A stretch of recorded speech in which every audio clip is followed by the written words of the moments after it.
Take a few minutes for to put the link up on the website, and then we'll be ready to roll. Good afternoon, Dr. Collada. Good afternoon, Dr. Clark. How are you, sir? Doing well, sir. Doing well.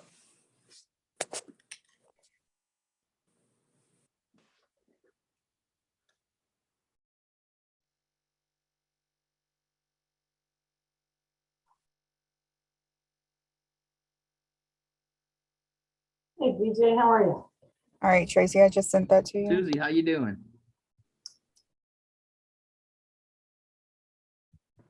Okay, it just came through, just sent it. Let me grab it.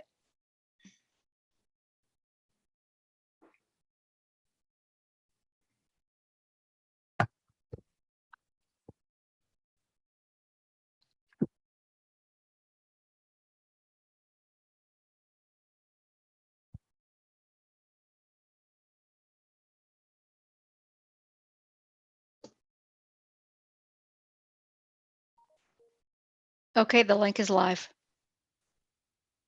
Okie dokie. Thank you very much. You're welcome. I will be monitoring along with Tracy to see if there's any public comments that come in. So why don't you take over, BJ? Yes, sir. Good afternoon, everybody. We'll call to order. Please know any comments by the public are welcome and can be emailed to publiccomment@lsbme.la.gov. Dr. Collada, please confirm you verified the identity of all tele and video conference participants. Okay. To my knowledge, Jacinta has done that. And if there's any additions to Jacinta's record, let me know. Hope you're good to go, Dr. Van. All right, ready to go. Is the sound clear and audible to the public and those on the tele and video conference? Yes, sir. Okay. All additions to the executive or public agenda must be made presently, as we will no longer make additions to the agenda after the close of the public session. This time, we'll roll call. Myself, BJ Duplantis, Dave Giardina. Here. Laney Corbin, Litchfield, sorry. I'm here. Dr. Greg Stewart. Here. Dr. Van Collada. Here. Susie Allen. Here. Let's see. Miss Patricia Wilton I'm here. and You have Jason Dunavat. Jason Donovan. And I can't see, I see one other, but I can't get the Dr. Dr. Rod. Clark. Dr. Rod. Clark. We have somebody phoning in right now. I just admitted him. Hello? Who That's might be JD, at- sorry. JD, you're at 318-512-5679. Yes, sir, that's me. That's Jason Donovan. Okay. We'll rename you. All Awesome. right. We're There you ready to go. roll. Yes, sir. All right. So do we have any public comments? Not at this time, sir. Yes, sir. Thank you.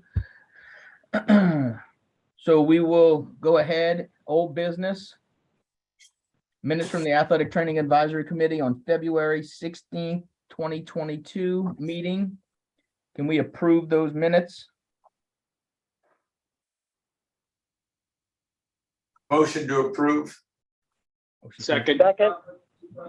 Motion to approve by Dr. Stewart. Seconded by David Giardina.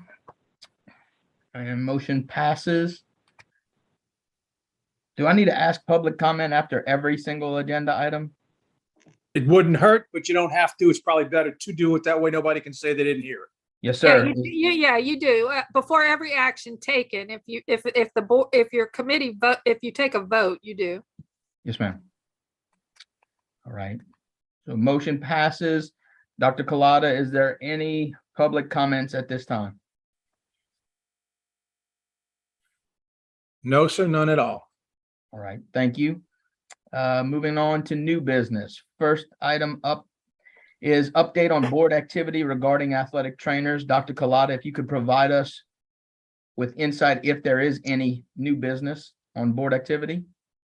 Well, I think the biggest thing you all need to know is that we are trying to revise the rules. Obviously, it's taking some time, but we're working with y'all.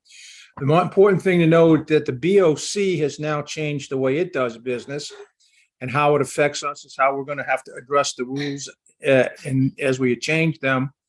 And so I think all of you know what the BOC is doing. It's going to be partnering with other countries' licensing systems to have reciprocal licenses. Louisiana doesn't necessarily have reciprocal licenses, as do most states not have reciprocal licenses, but we'll have to talk about how we do this as the BOC flushes it out. And then, of course, we're continuing to work with you all to change the laws and the rules. And if we need to, we'll help you change the laws. But that's all I have to say at this point. Yes, sir. Any comments? Anybody on the committee? I think Dr. So- Stewart has. Yeah, so as the BOC goes down that road, what exactly are we gonna need to do as a licensing agency? Or is that kind of that next step? Well, first we have to finalize, see what they finally do. But if they say that a licensee, for example, that comes out of Ireland, which I think they have one contract now with Ireland and one with England, and they move to the United States, they would be BOC certified. Right now, our rules say you have to be BOC certified and have taken a CATIE approved course. We may want to change that to just say BOC certified. If you don't change it and you leave it in to say they have to have both, not either or, then it may be a problem for some of those people who want to locate in Louisiana from Ireland, thinking that they could do it because the BOC said they could do it. That's the kind of things we have to flush out and decide what we want to do. That would be something we would do once BOC finalizes what they're doing. Well, BOC is going to be, what I understand from BOC, and Pat can correct me if I'm wrong, she and I both heard their presentation in DC recently. The BOC is going to be entering in more and more of these agreements around the world. And I don't know if all of those agreements are going to be the same. They did not say that. But one would hope that they would be, but we'd have to see them one by one, quite frankly. And then we need to bring it before this body and then make a recommendation to the board. Yes, I think what we can say right now, if you want to do away with CATIE accredited education, that might be the solution, because then they'd be BOC certified. And even if they got their BOC out of Ireland and then they came over here, they would be BOC certified. But again, that's the kind of stuff we have to flush out as a advisory committee and decide what you all want to present to the board. So question, does the BOC require the foreign students to have some sort of accredited degree before they apply to BOC?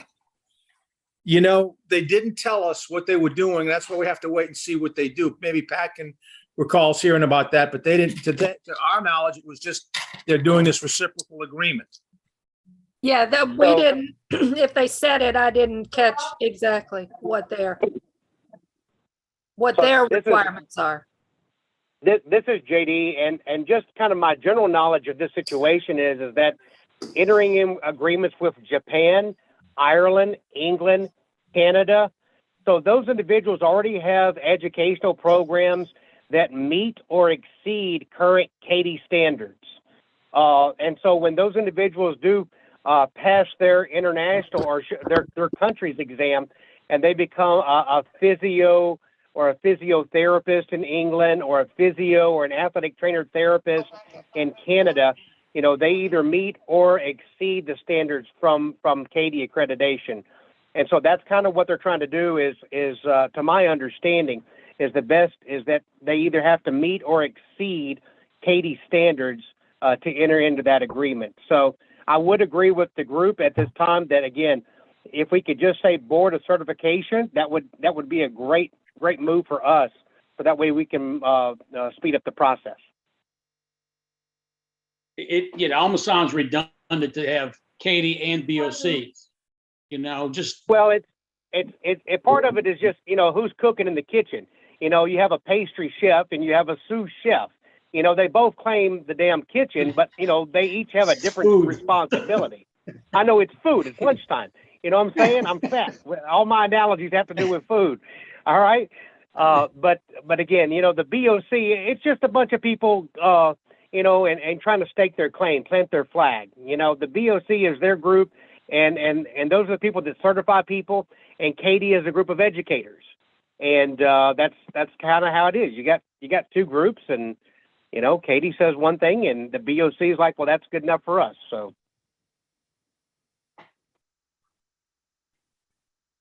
I'm with leaving the Katie out. I agree.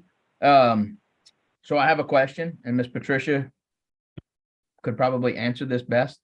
Could we take a vote on that now to pull out Katie, or do we want to wait until we get into the rules and regs revisions? Because that is also part of that. You can do whatever you want, but it's not going to become effective until the rules are changed. So maybe Pat will have a different answer for you, but that's the way I would interpret it. I think we just, Yeah, when you just take, add it into the rules. yeah, when you take it, when you can express the intent and the desire to change it, vote at any time on this agenda item or when we get to the rules item. But it doesn't change, as Dr. Cloud said, until we actually do change. Yes, ma'am. I Yep. just was trying to follow parliamentary procedure. Yep. Well, in this case, you may have your choice. If you want to memorialize it now with a vote right now, that would be in order. It would not be out of order to do that. All right, so all those in favor of doing away with the Katie accreditation needed and accepting BOC or its successor, raise your hand. Okay, so Thumbs up. Thumbs up. Laney, Yeah, JD. actually, we No, have no, to have No, a, no. you have to have a voice. voice I'm vote. good. You have to have a voice, but you can do it by way of all in favor, all opposed. Yeah. So either a roll call vote or an aye or a nay. Okay, so JD Donovan, Aye. Laney Litchfield, Aye. Dr. Stewart, Aye. Dave Giardina, I, BJ Duplantis, aye. Motion passes, everyone's for it. Thank you. Dr. Collada, do we have any public comment at this time?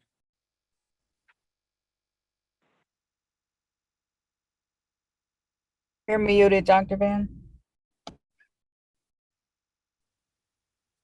We are not, I have no public comment, but I'm getting an awful lot of feedback from someplace. I don't know. I thought it was me. That's why I muted myself. I apologize.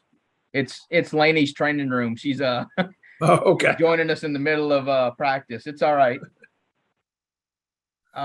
Okay, so we will move on to the next agenda item, which is the athletic trainer law rules course. And at this time, I'd like to turn it over to Miss Susie Allen.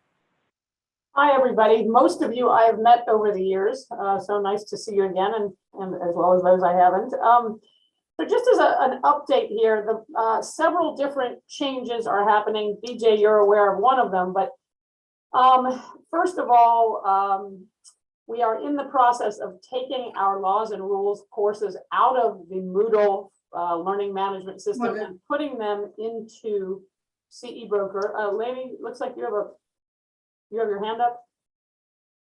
Or no? Okay, sorry. Anyway, so we actually have a draft of what is the current laws and rules course up there, but it is just awaiting a little bit more tinkering with the quiz associated with it. And I would like to work with, perhaps one or two of you on that, and that, informally, and then we can present it during an executive session at another meeting, more formally to the entire advisory committee. What the current status of the course is that it is a requirement, rules and laws course, board orientation for any new applicant. But the board is moving towards a slightly different format now. And this is the other change. One is a learning management system change, but the other is that the board is in the act of, hopefully soon promulgating a rule in which every group takes a laws and rules course upon their first renewal, rather than,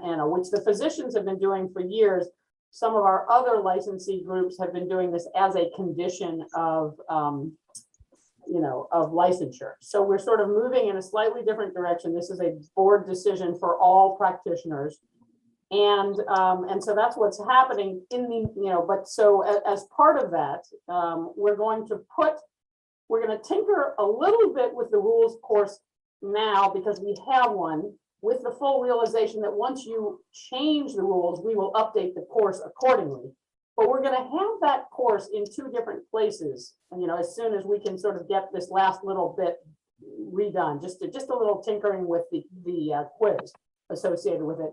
And that is, we will put it on CE Broker so that anyone in your group, or any licensed AT, can go on to CE Broker and take the course as an update. Many people have not looked at those rules in a long time, and we will send out announcements to them saying, this is available to you. We recommend, we don't require you at this point to take it, but we recommend it, and it's free CME and CE, and it immediately goes on your CE Broker transcript. You take it, you pass the course, and it immediately goes in there. So it's very convenient. But as part of taking things off Moodle, we will also be putting the course into CE Broker's sort of sister company called Table Mesa, and that's for people who are not yet licensed with us. It will be the same course. As part of this process with the law that's going to be promulgated about first renewal, anyone who is a new applicant who has just, who has taken it within that year will be grandfathered in. They're not going to take it as part of their licensure requirement and then be asked to do it again, 9 months later. We're going to make sure that doesn't happen. I see Dr. Van has a question or comment. Yeah, I would like you to recognize the fact that we're doing everything we can do to expedite licensing. And by putting this course after we grant the license, but before first renewal, we believe will help expedite licensing. I will tell you that it will be available for anybody to take free of charge, and will count towards your number of required continuing education hours that you must have to maintain your license. You can take it every year. You can take it every 2 years. Some of the advisory committees want to make it mandatory. The doctors, it will not be mandatory. It'll be optional. There's a recommendation from a couple of advisory committees to make it every year. Some are thinking about every 2 years. You guys are free to do whatever you think you want to do, but it will be available for anybody to take anytime for 1 or 2 continuing hours of continuing medical education credits. So this is like a jurisprudence course? We're not allowed to call it that. The judges that work for the agency told us that you are not teaching jurisprudence, you are teaching laws and rules. I'm a gynecologist. I'm not a lawyer. I'm just doing what the judges told us to do.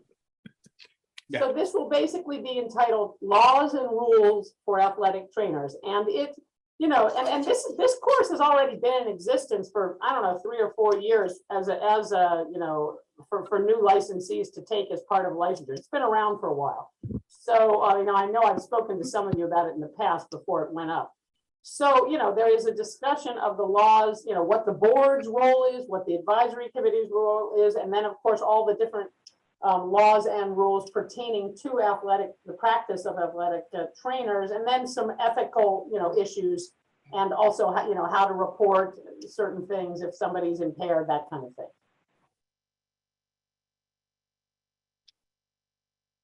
Okay, so Ms. Allen, so are you asking for volunteers to help formulate those questions? Well, we have some, but I'd love if a couple of you would take an additional new look, and maybe, what we like to do is have scenario-based questions. That's really important. And I'm not an athletic trainer, so I'm an educator and a researcher, but I'm not an athletic trainer. So what we like to do is work with the committees and have them help us create test and quiz questions where something happens where you might either inadvertently break a rule, or you might be tempted, or maybe even be intimidated into, breaking a rule, and how to handle that situation. So yes, I'd love a couple of volunteers if I could get them. Okay, certainly. Well, if you'd like to reach out to me, that's fine. I can volunteer myself. So, so just feel free to reach out to me. That's fine. Okay, I appreciate that. Yeah, I think everybody on the committee would, especially Dr. Stewart, because, he has nothing but free time, would absolutely love to volunteer for this. And we can work on getting you some scenarios. Yeah. And then I guess once we get the questions formulated and updated, then we can vote on whether or not we want to have this yearly, every 2 years, make it mandatory or optional. Yeah, as I said, the new rule will make it mandatory for everyone renewing for the first time. Anything else after that, as Dr. Collada said, is totally up to you all. As I said, we already have, some of the questions, and to make sure that we are in agreement with the open meeting laws, what I would do is probably just work maybe with you and Mr. Donovan on, these are what we have. What do you think needs to be enhanced? Maybe, in other words, I can't pass this around or put it in the cloud share and have everyone look at it and discuss it outside of a meeting. I can do that with a few of you, and then we make some changes, and then we present it at the next meeting. Yes, ma'am. And and of course, the course can be discussed in open meeting. Anything discussing the quiz questions, I would want to put in executive session so that they're not heard by everybody in the community. For obvious Yes, ma'am. reasons. But none of this is going to be done until we finish the new rules and regs, correct? No, we already have a course. And so we're going to have, right now, what we are representing in that course are the rules. And so it's accurate. But the nice thing about this new format is that once these new rules go into effect, it's really so much easier and quicker to change the course. Dr. Collada, you wanted to say something?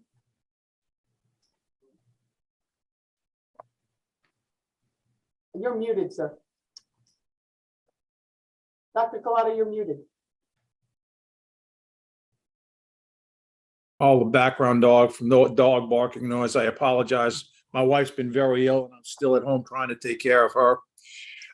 We whatever we decide as a committee for the rules, whenever we finish writing the rules, it then has to go to the board, and then the board has to approve it. Then we have to get the fiscal impact statement approved. Then we get it published. Then we have a hearing. Then it comes back, and then it goes to the AG's office to make sure we're not violating any antitrust. And then it gets published again, and then it gives somebody can call for an oversight hearing. And then after that, if there's no objection at the oversight hearing, it goes to the governor's office. The governor finally approves it, and then it's enforced. So basically, even if we finish everything you want in the rules today, which I doubt you're going to do, but you might, it's going to be 8 months at best, maybe 6 months with a tailwind. So it's just going to take time. And I think the rules, we're going to get the rules of course up as soon as possible and change it as we need to. But I think it's easier to change the way we're setting it up. So that's why I think we're going to go ahead and proceed in parallel with this process. Yes, And sir. every time we, make changes, we'll have a little section, there's sort of this, that, and the other that's always in there, but we'll have a section that's sort of recent updates or recent changes to the law. So that anybody who's kind of taken it before can go right to that section and be like, oh, that's new, that's new, that's new. Okay. Well, Ms. Susie, I think JD and I Okay. will be looking forward to talking with you and getting you some scenarios and Yeah. testing it out. And then once we get everything finalized, we'll bring it back to this committee. Right. And then we'll take the appropriate steps to get this put through. Great, thank you. Appreciate Thank it. you. Dr. Collada, is there any public comment at this time? You're muted, sir.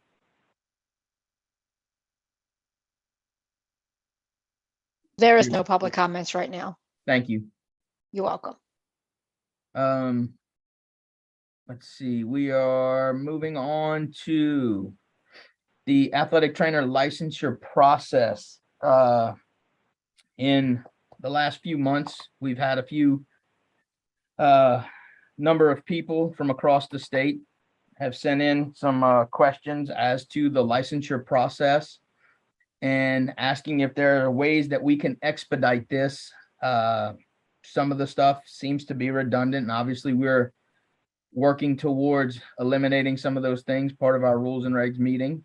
But Dr. Collada, if you could provide us with some insight onto the licensure process and ways to get it done in the fastest manner, we would appreciate that.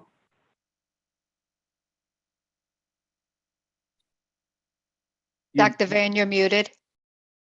Let's see if I can fix this. I'm sorry, I don't know You why got it keeps it. going. That's it. The biggest single delay we have in licensing is the criminal background check through the fingerprint systems. Now, I have to tell you that what I have learned is that fingerprinting is as much an art as it is a science. And I will tell you that people like doctors who wash their hands hundreds of times a day tend to have more problems because the ridges get to be worn down. And so there's not a great fingerprint and it gets rejected. But again, we have methodologies to address that. But even if you do it on paper and it gets read and it's acceptable to the state police, who first has to accept it as an acceptable set of prints. And I can tell you, we've had prints done at Troop B that get up to the Baton Rouge office and they reject them and they have to come back to Troop B and get another set of fingerprints. Can't do anything about that. That's beyond my control. Then it goes to the FBI. And the FBI can take sometimes 6 or 8 weeks on a paper one. We're looking at computerizing them, but it's still difficult, and it takes 2 weeks if you get a good computer printing of the fingerprints, but it's still, that's the biggest delay. The next thing is, because the law says we have to have CATIE and BOC, some people send us one and not the other, and then we got to have it verifying the other. So in order to expedite verifying the CATIE, we are in the process of bringing online a system called Parchment, which will get transcripts to us electronically and save some difficulties. We are also, for systems that are hiring a number of people at a time, we're going to start this with the bigger systems and bring it down along the way.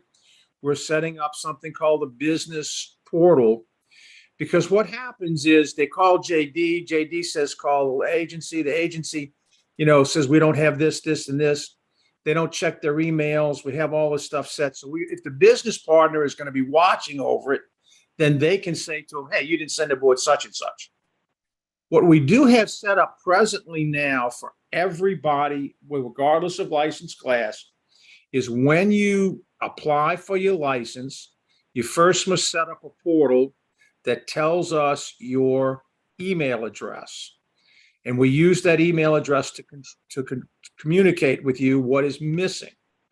Once you pay your fees online at the time you make the application, we consider the application now in process. We do have a number of people who have gotten through certain parts of the licensing application online and have stopped doing it. I can't do anything about that. They don't want to pay and finalize it. That's not my problem. But what we find out is that some people have done that, and we will hold them open for 6 months. And after 6 months, we close them out because they have not made any attempt to finalize the process. So once we finalize the process, it's now in process. They get emails to the email address that they gave us, and it tells them at this time you need this document, the copy of your diploma, copy of your certificate. You need a certification that you're a citizen and that kind of stuff, and a number of things. All the things we need to get up to make sure we have a good packet. And oh, by the way, go and get fingerprinted and that kind of stuff. So they get those emails, and as we get those documents in, we update what's called the deficiency page.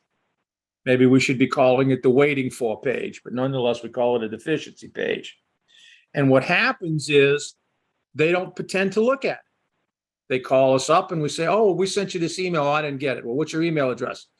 Oh, we see you used an EDU email address when you started your application before you graduated. EDU closed out your email address and you haven't told us your new one. So that's why you're not getting it. So they changed their email addresses. We can't communicate with them.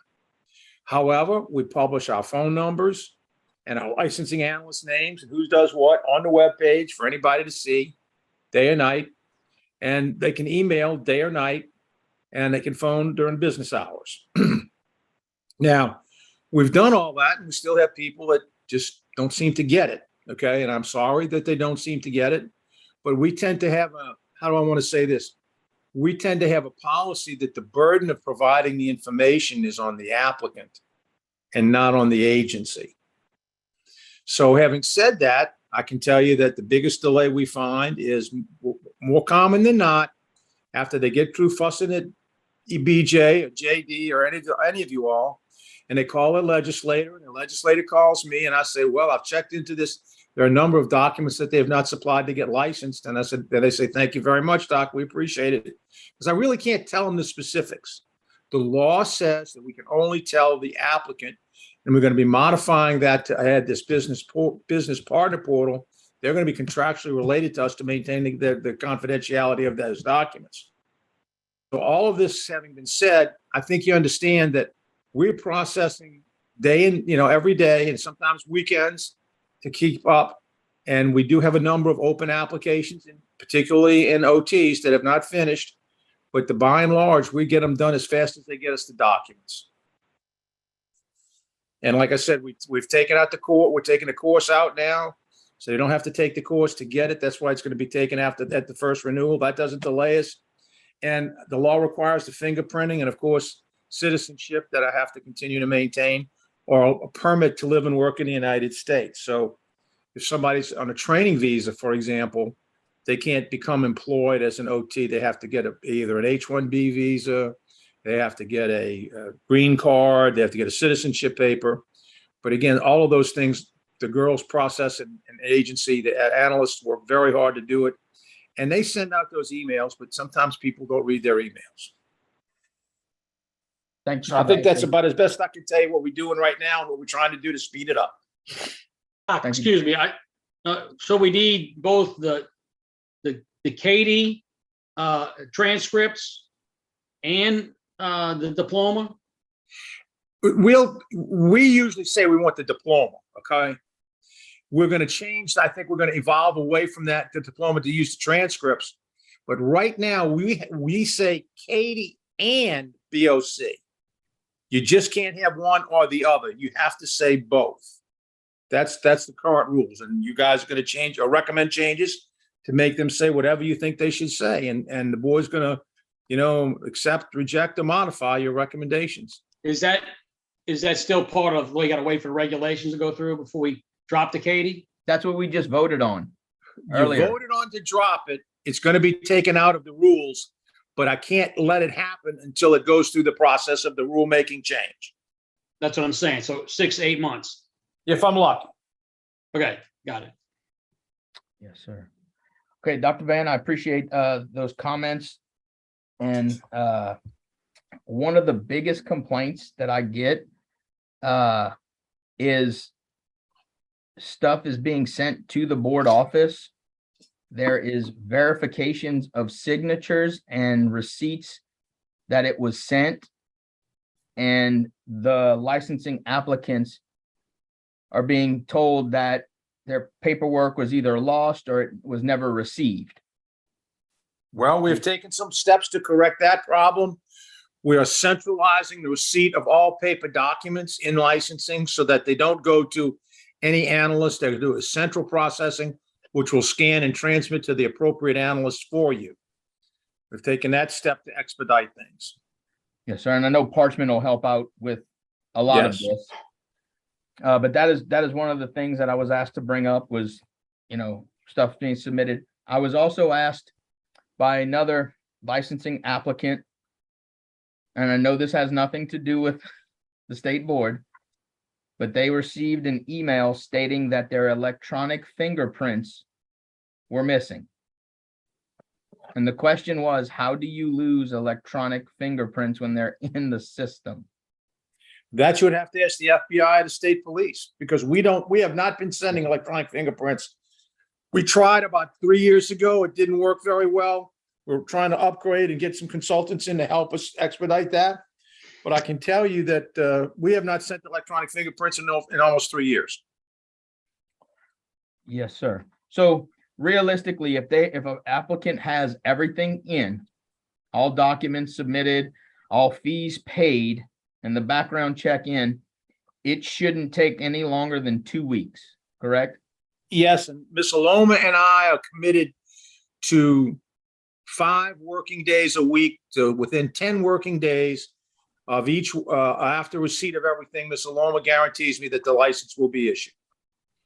Yes, sir. And then one last thing was, I was asked if we could look at when you submit your application and you pay your fees and you submit your BOC certification and your background check is cleared, could the board issue a temporary permit for up to 90 days while the rest of the information is being sent in? Well, we can certainly entertain that. It's a good recommendation. I think the only time the board is going to be really uncomfortable about a temporary permit is if we don't know the criminal background check. But if the criminal background check clears and everybody understands that that does not confer property rights, it's not a license, it can be yanked the minute we find out that there's a mistake, a problem, or anything else. I think the board would probably buy into it. We can certainly put that into potential for the new rules and try and make that happen. The board has been uncomfortable with temporary permits pending criminal background checks in the past. And we did do it during COVID, and we were happy that, but mainly because even the state police from the beginning of COVID were not doing fingerprinting, so nobody could get it done. But Yes, again, I think that I'm happy to put that in the request that y'all make, and we can see what the board says. Yes, sir. At this time, do we have any public comment? We do. It's from JD Boudreau. Is there an opportunity to get a 30-day temporary permit per current rules per 3162C? Only if the We didn't hear criminal- that, Tracy. Sorry, we couldn't hear the sorry? question. Is there an opportunity to get a 30-day temporary permit per current rules per 3162C?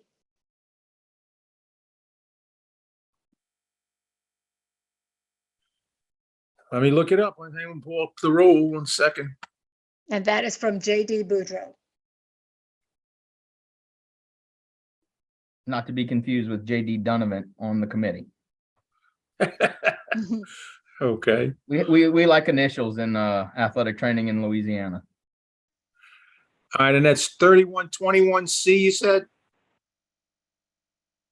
That is 3162C. 3162C, I'm sorry. 3162. Jacinta, if you would let me share. You should already be co-host, Dr. Van. Okay, so let me go ahead and share.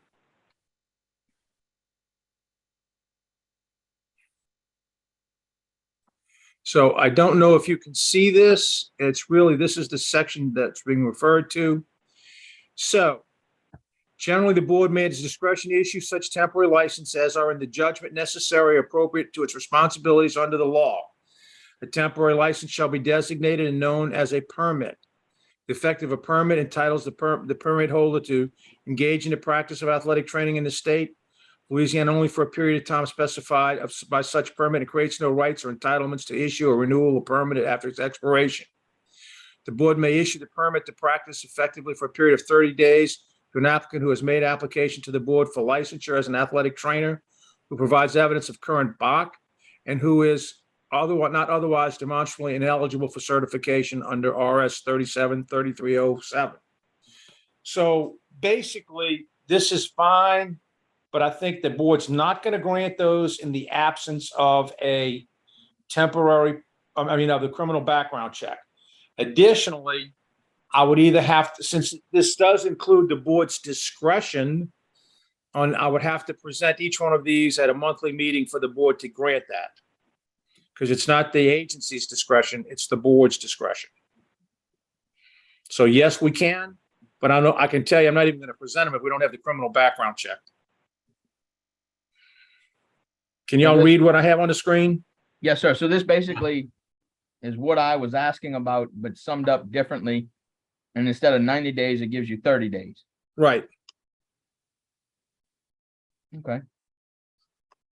And like I said, the big thing would be we need a request. I know the board's going to want to see Bach because that's what it says, and the board's going to want to see criminal background. The rest of the stuff we can put together later on. Again, the permit would disappear though if we find out that perhaps they're not a citizen. And this is the thing that's going on with if the kid from Ireland comes over to do this, and we find out that they're not a citizen, don't have permission to live and work in the United States, we'd probably have to say no to. So could we, in the case of the number of individuals that we have currently waiting on their licensure, could we issue temporary permits? I would have to do those on a case-by-case basis, and you need to send me the names. Okay. Yes, sir. AJ, those individuals have had their background check done? One individual for sure. I know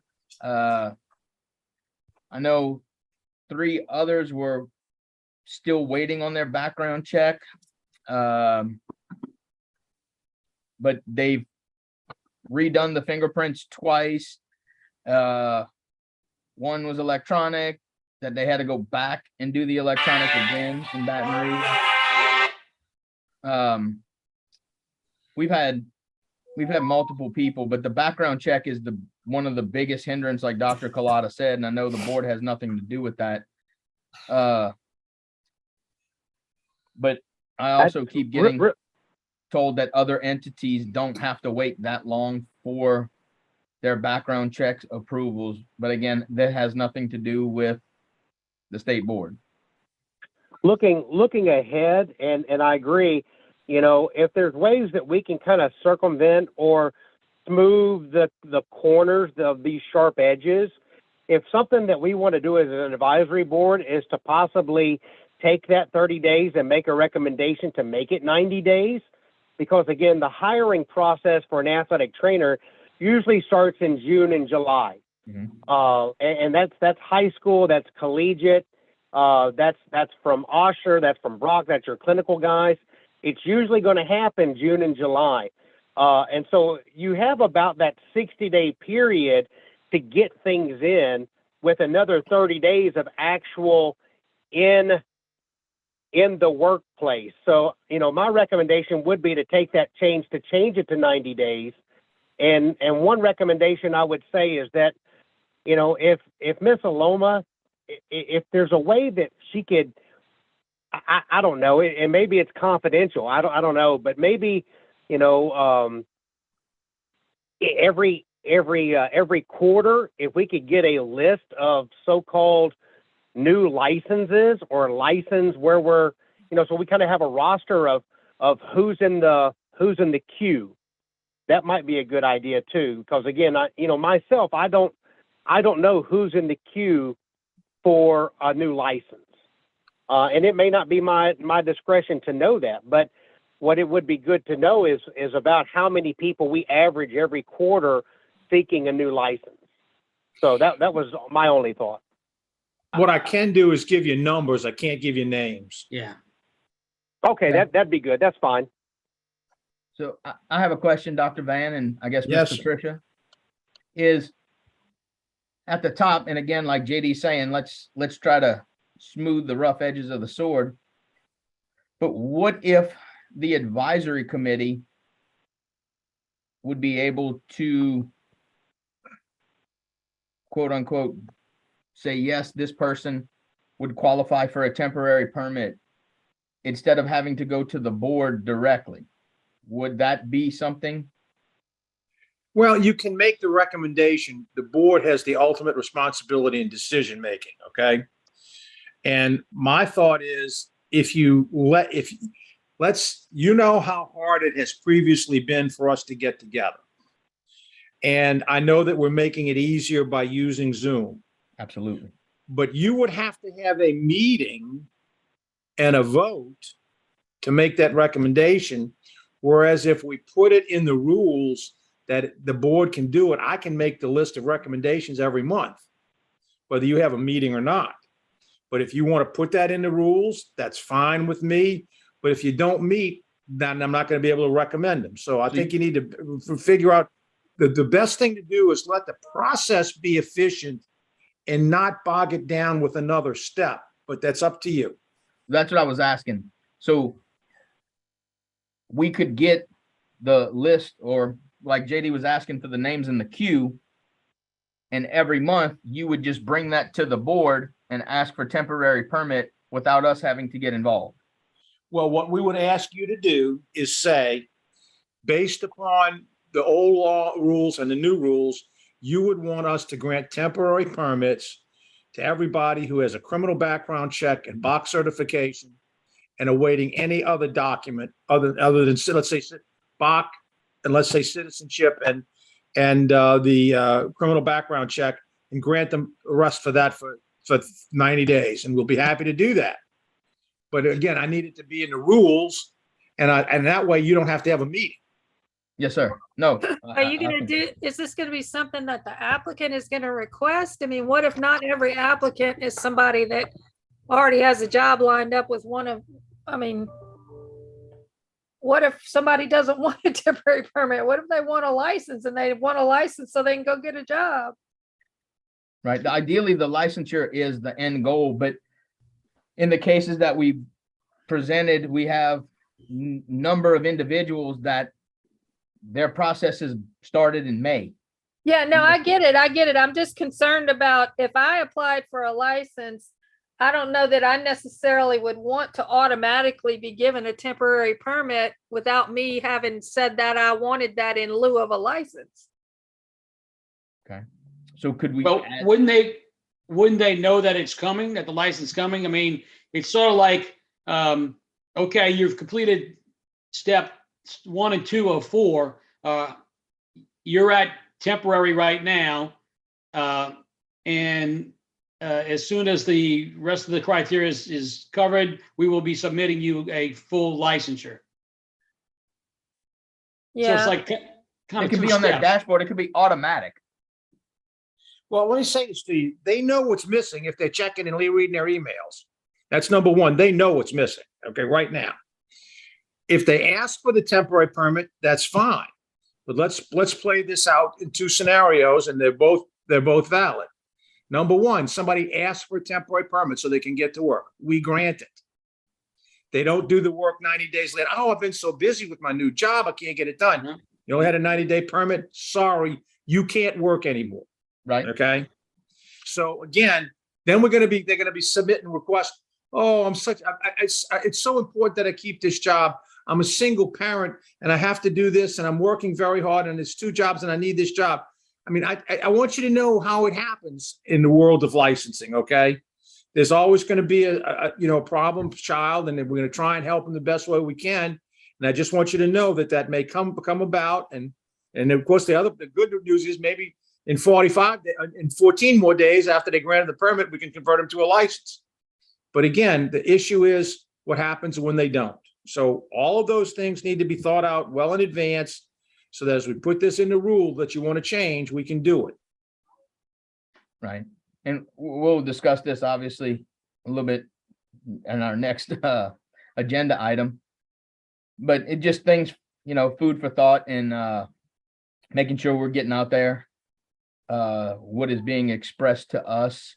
Yeah, I think the other thing too to be considered is the way that y'all are envisioning, I know y'all haven't decided anything, but the option of just saying, oh, well, everybody in the queue, if you will, is automatically going to get a temporary permit. Well, that's really not discretion at that point. You're going to change is that what y'all are talking about? Changing the rule from discretion to an automatic temporary permit?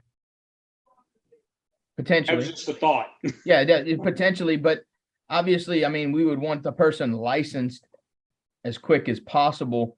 But in certain cases, if we have a person that has the background check, that has proof of citizenship, Right, has the BOC certification, but they're missing on whatever other documents, that's the person.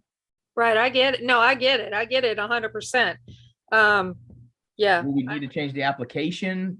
Would you like to opt into the temporary permit?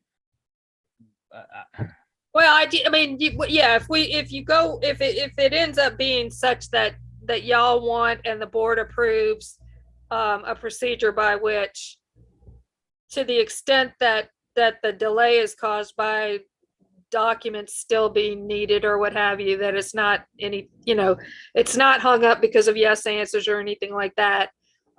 It's just waiting on documents or whatever, that a temporary permit will automatically issue, because I'm presuming that they're not renewable. I mean, it's one shot at a temporary permit.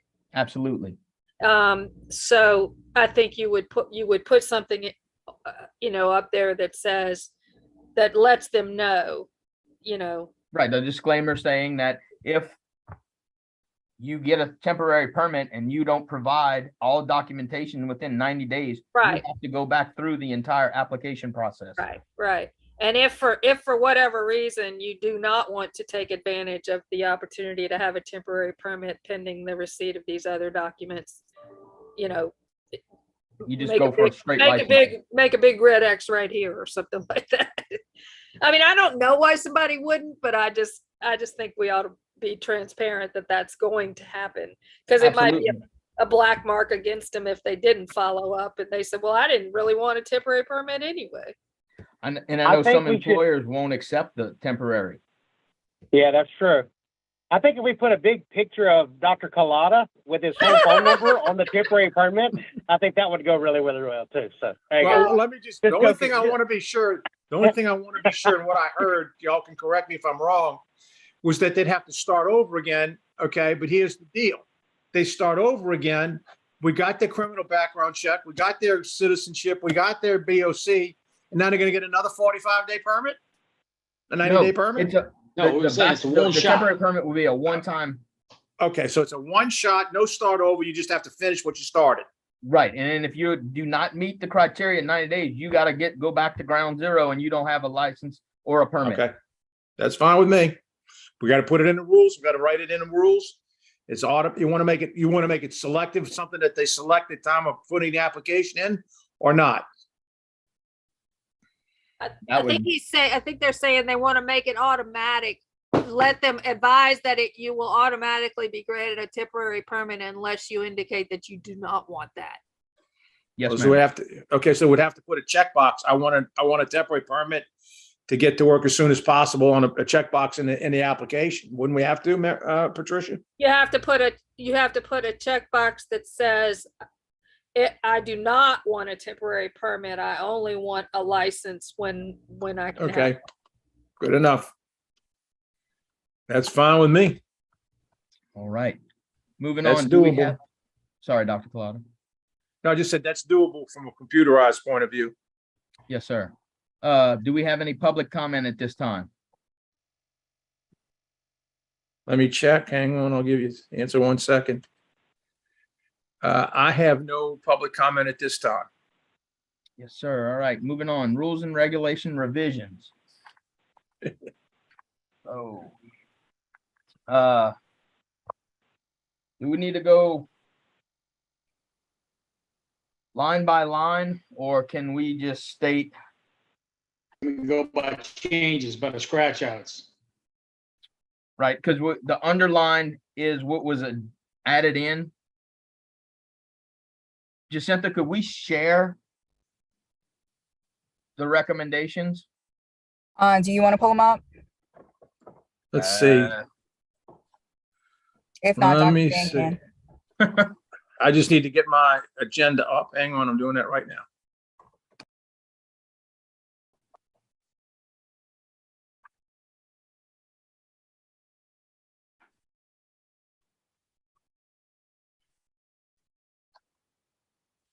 All right, hang on. I'm scrolling down to it right now. I'll pull it up as soon as I get. Okay, so I have the thing that's marked draft, okay? Starts on title. Okay, is this, I think this is what we need to say. Hang on 1 second.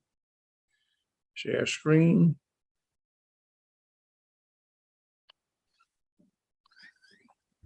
Okay, share. So this is the one that says draft. This is the one we're working off of the agenda. Yes, sir. Okay, So if we go down to 161 licenses, sorry, can't read. I'm from Chalmette. I apologize. 161. Okay, So B would be the proposed add-in annual license renewal. The athletic trainer shall denote the name, NPI number of his or her supervising physician as it relates to their primary practice. So what we would like to do is every year upon renewal, you're tying that athletic trainer to a doctor.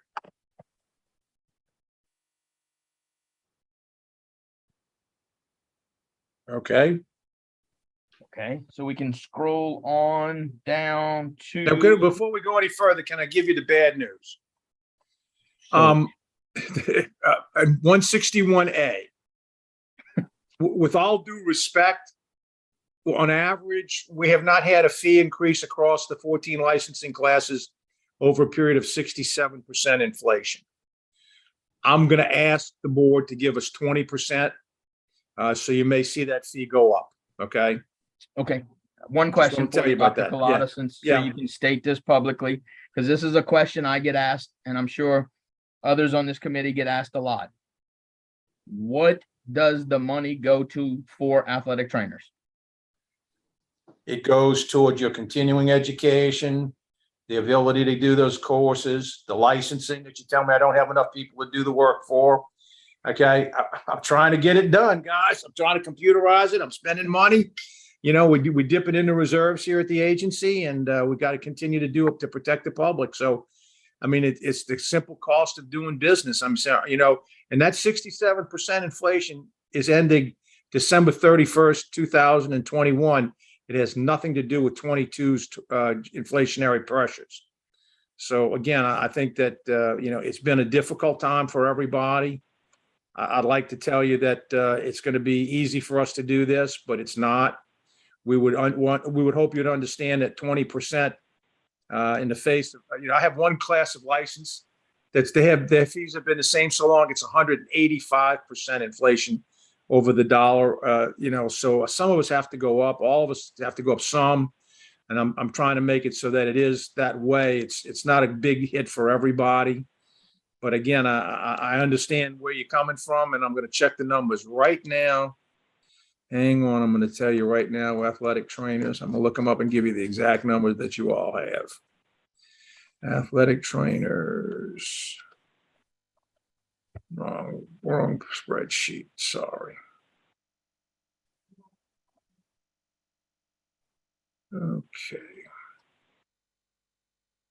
Athletic trainers. Okay. Y'all have been right at 19.25%. So I don't think 20 is out of line, but again, I wanted to tell you that in advance. And this would be for new applicants only. Well, no, 20% to increase the new application fee and 20% for the renewal application fee. Okay, I just wanted to make Yeah, sure. So- in other words, all of our fees, I'd like to increase all of our fees 20% if the board will let me. But we know that we're going to have to go to the legislature on all of this, some by legislation and some by rulemaking, but all of the legislature has to approve it. Yes, sir. We're ready to move on. We are skipping down. Can I ask a quick question? Yeah, how did, you know, Whoever that is broke up. I didn't hear anything. Dave's frozen. Oh, I'm bouncing in sorry. and out? Hello? Yeah, Gotcha. Dave, go Got a ahead. question? Sure. The first news line, when we add our name to the NPI, and put the doctor's NPI list down, that's going to go, I know that was our idea, and it sounds great to us and our doctors that are on this board, but that's going to fly okay with all the other physicians?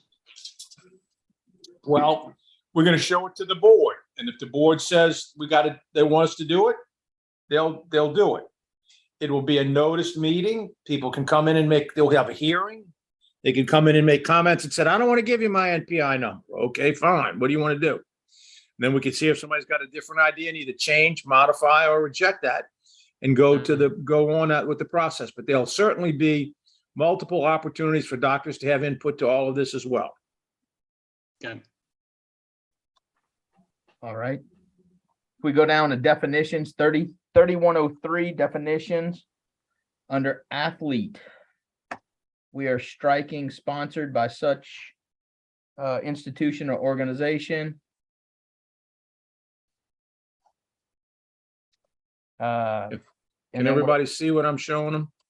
yes, sir. And then we're adding in athletic injury in accordance with the law that just passed this session.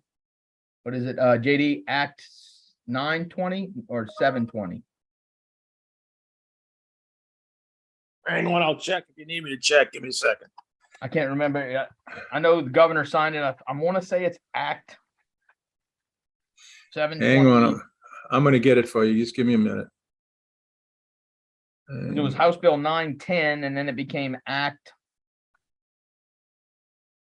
It's Act 720 by 720. Representative Thomas.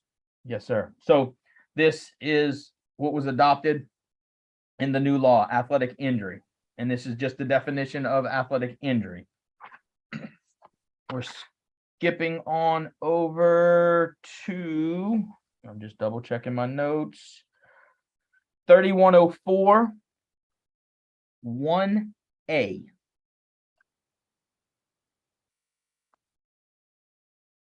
Athletic Training Advisory Committee. Okay. Down at 1A, we're striking out by and. And then 1A by and. go down, keep going down, Dr. Collada, where it says athletic trainer members. Okay, A that's is underneath. B1. That's B1. Oh, sorry, it says Okay. 1 and then it says A. Okay, so that's B1A. Okay, gotcha.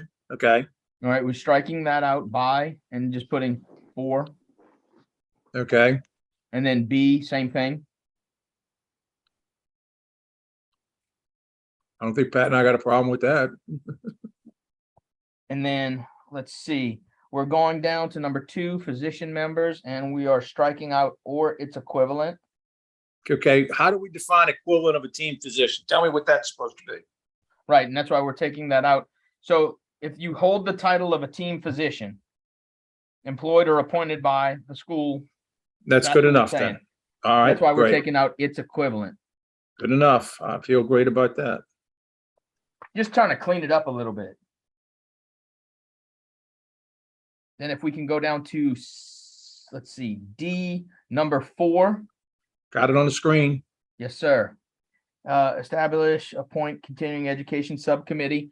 We're just taking out the subcommittee, and the reason for that is because if you have the BOC and you're getting your CEs that are approved by the BOC, there's no reason for us to have a subcommittee to All right, say, let me ask you this. Does Katie approve any no, sir. the course? Okay, good enough. We don't have to worry about Katie. Great. Thank you very much. No, sir. Okay, so moving along, I think we can get to subchapter F, the examination. What section number is that? Subchapter F, keep going. Okay. It's on page 6. All right, here we This is go. page 5. Subchapter F, examination. Yes, sir. So we would be striking everything with the examination because this pertained to the old state board examination, which is no Okay. longer in existence. All right, so let's get rid of all this.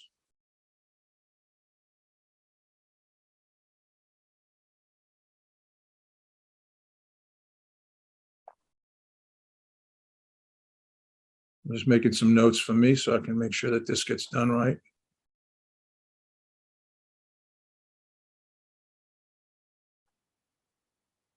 All right, what's next? Okay, the next thing is something we've been discussing for about 20 to 30 minutes was the temporary permit. Yep. And So so we, we would just want to put 90 days instead of 30. And okay, the only reason I highlighted is just because I knew this was going to be a point of contention, and I wanted to make sure we addressed this. okay.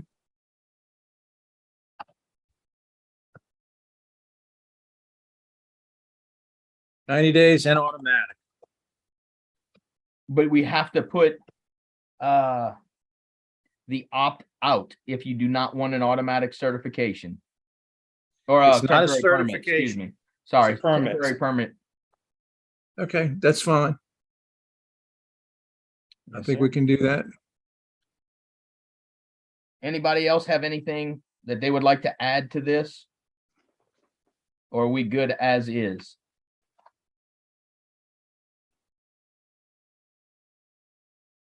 It's good.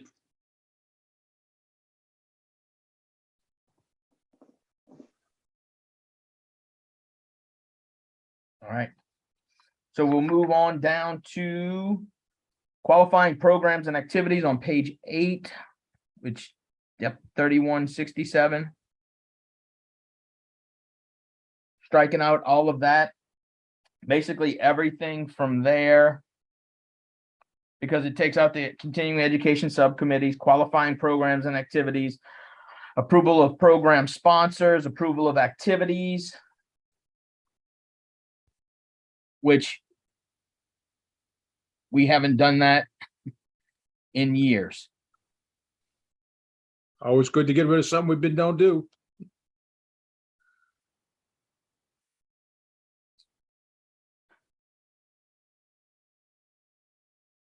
All right, I'm good with that.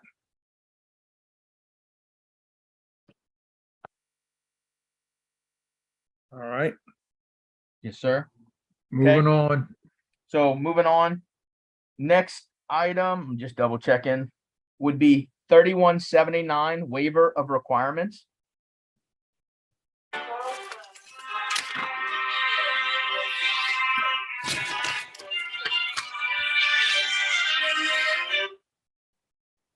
I'm sorry about the noise. Please forgive me. All right, so you're going to 3169, 31 what? 3179, right Okay, I there. got you. And so we're adding in athletic training advisory committee and taking Good. out CE subcommittee, Fine, since we did away with the CE subcommittee. great. Makes sense. Okay, to now me. we're on Title 46. Let's go to 5705 special definitions. And we just took out activities of and just put athletic trainer since it's a definition. And we brought it up to speed with Act 720, the definition of athletic trainer. And then we took out prescribed by a team supervising physician, just put supervising physician. And then athletic trainer scope of practice, athletic trainer, multi-skilled healthcare professional who under the general supervision of a physician, optimize athlete physical health and well-being. The practice of athletic training encompasses injury prevention, clinical evaluation, and diagnosis, emergency care, treatment, and rehabilitation of athletic injuries. The practice of the athletic trainer shall include the performance of medical services that are delegated by the supervising physician and are within the scope of the athletic trainer's education, training, and licensure. An athletic trainer is considered to be an agent of his supervising physician in the performance of all practice-related activities, and the level and method of supervision shall be determined by the supervising physician. The supervising physician shall maintain written clinical practice guidelines or standing orders for the athletic trainer to follow within his or her work setting.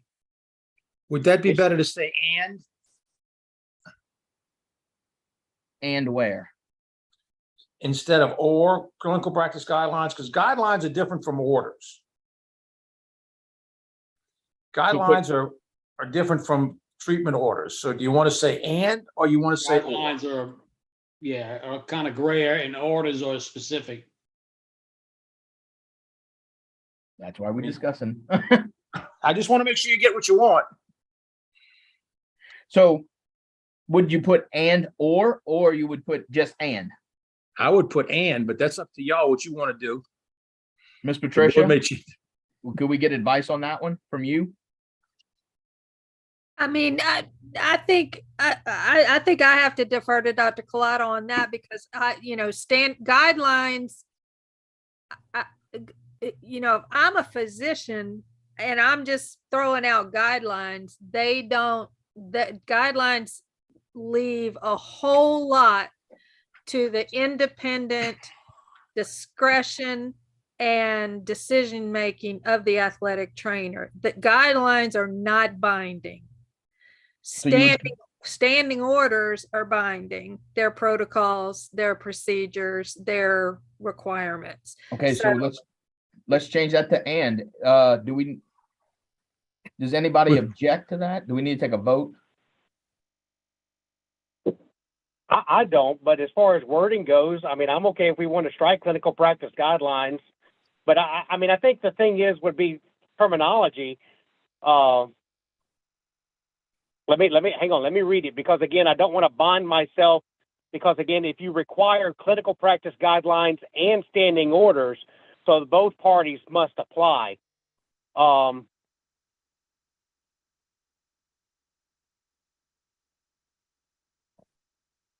But if we put and, Which one is safer for the athletic trainer? Because if we say guidelines, are we going to be open some litigation at some point in time? But if we say we followed the standing orders, that's specific. Orders mean you did what the doctor told you. Exactly what he Guidelines told. mean you chose to apply a general statement of what. We should do as recommended by doctors. Yeah. Now, remember though, that guidelines and standing orders are different. And if you do away with guidelines and all you have is standing orders, all you can do is what the standing Right. Now orders we're back to say. doing things that we have to have a script for everything that's done. Right. That's why I said and, but it's up to y'all. Because Yeah, there will be I- some things that need that be written down to make it safe for us. And remember, But the I goal think- of this, with all due respect, the goal of this is to protect the public. right. So yeah, and I'm comfortable with and. All right. I agree. I agree. So we can change that to and. Hey, we made it this far and we only had one thing. That's pretty impressive. Don't put your foot in your mouth.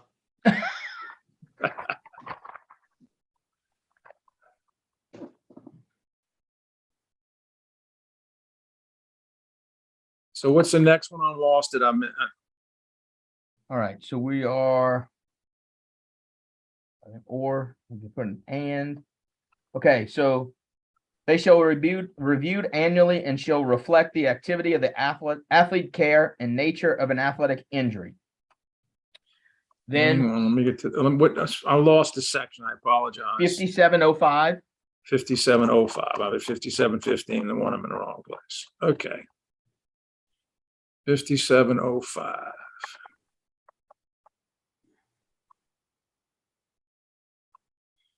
Special Getting- definitions. You're getting Okay, there. all right. Going.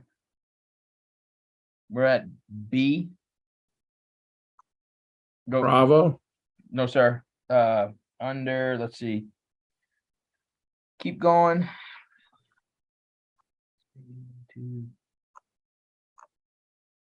This is all new language here, and I just want to make sure we got it. Yes, sir. Okay, there we are. Practice of prevention. Yes, sir. That's where we're at. All right, practice of prevention. So we're just taking out shall include. Okay, And then number 1, we're adding in diet, flexibility, rest, and reconditioning for athletes and the prevention of athletic injuries. All right. See, practice. And then number 2, working cooperatively with supervisors, coaches, and supervising physicians in the selection and application. And then we're going on, and then we're striking out devices and bracing, and adding in other durable medical equipment for the prevention of athletic injuries. Okay, now let me ask a question. Yes, sir. DME is pretty well defined by CMS. Do you all have the right to order DME for reimbursement? No, sir. Mm-mm. So that would be coming off the standing orders then? Yes, sir. All right. So let's see if that makes sense. Working cooperatively with the supervisors, coaches, and supervising physician in the selection and application of durable medical equipment for prevention of athletic injuries. So you would leave protective or injury preventative? No. I'm trying to make sense of the way, just so- in case you know. So the supervisors, the coaches can say one thing, the supervising physicians may say another, but who's going to ultimately order the DME?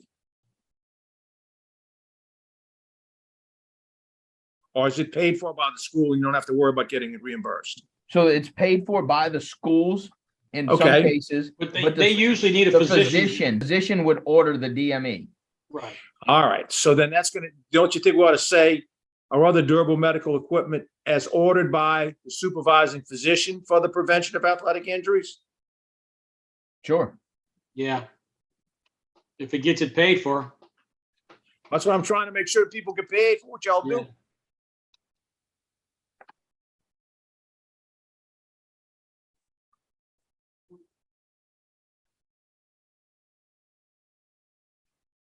I'm sorry, I'm such a terrible typist. You'll have to forgive me. We'll just require a couple of temporary permits tomorrow, but other than that, we're good. All right, we got that taken care of. Now, All right. Let's see. Number 3, an athlete review of health histories, charting and recording pertinent data in relationship to athlete health status, identifying comorbidities and athletes with complex medical conditions, and assessing gait function. okay, All right. Making preliminary decisions in regarding to appropriate management of treatment of athletic injuries based upon best practices and pre-established written clinical guidelines or protocols. all right, so this is the first time protocols have dropped into this. Okay, did you want to include it previously where you said clinical practice guidelines and orders? But now you got. Well, that's a good point. Is the word protocol better than saying guidelines, or are they synonymous? Well, They're not synonymous. They're Protocol not the is same. stronger than guideline, but less than order. Yeah. A protocol. Yeah, that's what I would think. You know, things that you as a team, meaning your physician and you, have decided works best for your athletes, and those are going to be what we're going to follow in these conditions. all right, so let's go back up, and I'm sorry to be a pain in the neck. But if you go back up here, the supervising physician shall maintain written clinical practice guidelines and standing orders for the athletic trainer to follow. Well, how are we going to know what's in the protocols? Okay, so how would we incorporate protocols in that? Because we obviously have to have protocols. Then why don't we say standing guidelines, comma, protocols, and standing orders? Okay, You want to do it that way? That covers does that- everything. my question to you is, does that mean we have to have all 3 now? Well, that's, if you put it in there, that means you got to have all 3. That's what I'm trying to find out if that's what you want.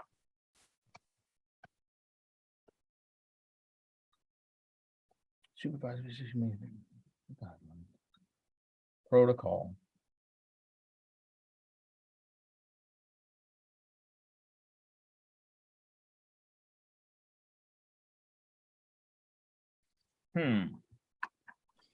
Well, the only reason is I never would have said it except you put the word down here and we Right. got to deal with protocols. So Right. how is anybody going to know that you violated a protocol? So obviously each place, because JD Donovan's protocols for handling heat illness is going to be different slightly to my heat illness protocol, to Dave Giardina's protocol for heat illness, just because we're in different parts, dealing with different athletes, different resources, correct? So that would be individualized, which is what you're trying to say up in the other section 2. Right, so this would bring it in accordance, right? So you would have to have guidelines, protocols, and standing orders. Again, I think that best protects the public and you. I'm okay with that. Right. I mean, they're going to be different because everybody's got a different team physician and everybody's physician has a different quirk as to how they handle things. And so it's an agreed upon set of rules on how you're going to handle each injury. Works for me. And again, there'll be some physicians that may or may not let you do some things, and that's fine because again, we work underneath their supervision. So again, if we have a physician that's not aggressive, then that's fine. Then we have to do what they decide to do. So yeah, that works for me. Okay. Laney pointed out that my dyslexia in number 1, if we go up, Dr. Van, that flexibility is spelled wrong. Thank you. Okay. Thank you, Laney. No clue how to spell it. We'll fix it for you. Thank you. That's the European pronunciation. Hey, y'all lucky I got all of this stuff typed out. Okay. Dave knows my educational background. It's amazing. It's amazing where he's at. All right. So So this is where we are right here. number 5, right? We All ended right. that. So are we good? Do we need to add in standing orders in number 4? Or just leave it like that? I think this is for preliminary decisions, and that's, it's preliminary. Okay. You follow the guidelines and the protocols. Yes, sir. All right. So number 5, analysis and assessment of initial athletic injury or follow-up assessment of a previously diagnosed athletic injury. Right. Referrals to supervising physician or other physician as needed. Preparing chart summaries, recommending in concert with supervising physicians certain laboratory studies. Okay, so tell me what in concert means to you. So in conjunction with the supervising physician, they would order laboratory studies. So the AT would order it or the doctor would order it? The doctor would order the study. All right. We would just help carry this out. Right. In other words, it's the athletic trainer will recognize a situation or a symptom and make a recommendation to the physician, Right. who in turn would order the proper labs. Okay, so preparing chart summaries, recommending. How about we say recommending that the supervising physician order certain laboratory studies? Sure. Sounds good. All right, let me just make myself a little note.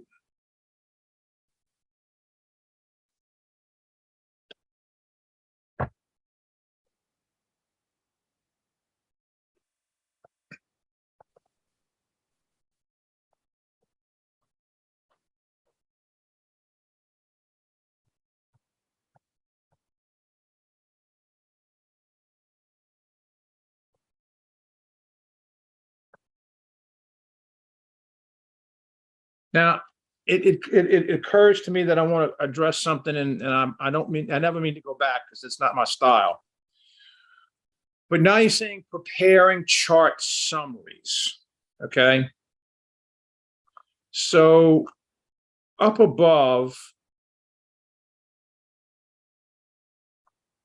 where's any We mentioned something about requirement for record? documentation. Yeah, recommendation, I should say, how do you document what you do? Okay? Is there a requirement that you keep records of what you do? Yes, sir. All right, So so do- where do- is that? Where Well, is that gonna be? Did we mention there- something about just basic soap note? Well, there is no requirement that you keep documentation. But like the protocol here, you have to keep documentation. You have to have your SOAP note. You have to enter your information into your EMR. Okay, so where is that in these potential rule changes? I missed it, I guess. So you're saying we need to add that in? Well, I mean, let me say this to you, okay? So you get somebody who's out in the field who doesn't, does certain therapeutic modalities, but doesn't keep any records, okay? And then there's an issue. The doctor's got no records to go refer to. There's no records to refer to. Is that the best protection for the public? No. All right, so you need to think about it. You might want to put that in. The board may add it to you in a way you don't like it. You might want to put it in a way you want it. Look, I'm spent 40 years as an athletic trainer and still do a little on the side. And I'm telling you, I've also worked in the physical therapy field, and I've always thought that this is the difference. And a lot of athletic trainers won't like to do it, but I think we need to have some more documentation. And maybe even if we just say documentation in similar to a SOAP type note or something, that we recommend to athletic trainers that they put something down on paper, EMR, or whatever. But we have to list, we might have to figure out a way of which kind of injuries, because we see everything on the field from a hangnail and a tooth biting through a lip to something that takes, true out for 3, 4, 7 days, surgical, post-op rehab. So, there's different levels of need for documentation, but I think we need something. Okay, why don't you let Pat and I, hearing what you're saying, okay, put together something that goes as a number 8 that says requirement for documentation. Are y'all comfortable with that, or you want to give us the language? No, Yeah. I'd be If happy it to look speeds at up what you licensure have. Process. Huh? No. I'm trying to see if I can find a quick. Is there something in Katie or something? That's what I'm looking at. Curriculum that, Well, I'm looking Can't on say an it according NATA to Katie, website. because Katie's not required anymore, okay? I'm just seeing if there's.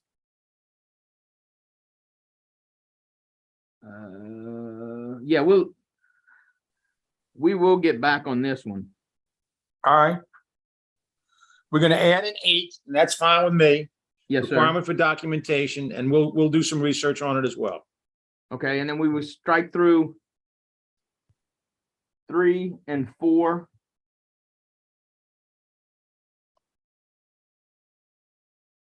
Okay.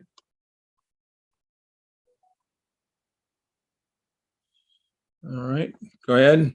And then D, we're adding in immediate on-site and taking out the team or consulting and adding in supervising. Okay, but now there's supervising and supervision, okay? And let's say you have a protocol on how to manage a given problem. and Dr. X is not there, but Dr. Smith happens to walk on the field because he's there to watch his son on an opposing team and says, oh, you better not do that. You better do such and such. Is that what you're intending to say, supervision? No, sir. All right, then why don't we say under the use of protocols, treatment guidelines, or standing orders? And that way you keep the other people from interfering. Hold on a second. Athletic trainer. You know, Dr. V, you posed a good question, because that's happened to me a couple of times over the years. Been And, there, done that. the That's other why I'm asking. physician wandering out on the field after you've been there for 20 minutes, waiting for all the anesthesia to leave this kid's lower extremities. And he comes in on his white horse and says, look, this is what you need to do. Who do you follow? And Right. yeah, we need some help protecting us and or telling us to do the right thing. Yeah, because no Well- offense, Dr. Collada, I had a gynecologist come out of the stands and try to clear a kid for a concussion. It's the wrong end. Please, please. And I was like, boss, I understand. sorry. I'm glad you're a doctor, but he's not going back in. And let me tell you, when my kids were wrestling, I used to be the guy that cleared everybody for herpes, because it said, if you don't know herpes, nobody else does. But again, I understand. Okay. So let's just say, given to the injured athlete in accordance with, why don't we say in accordance Yeah, in with? accordance with the supervising physician. Right. And supervise, did we define supervising already? We did.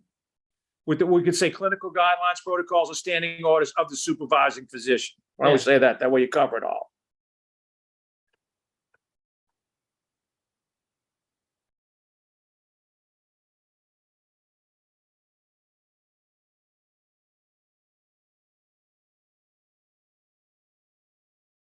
We can put that language in there for you.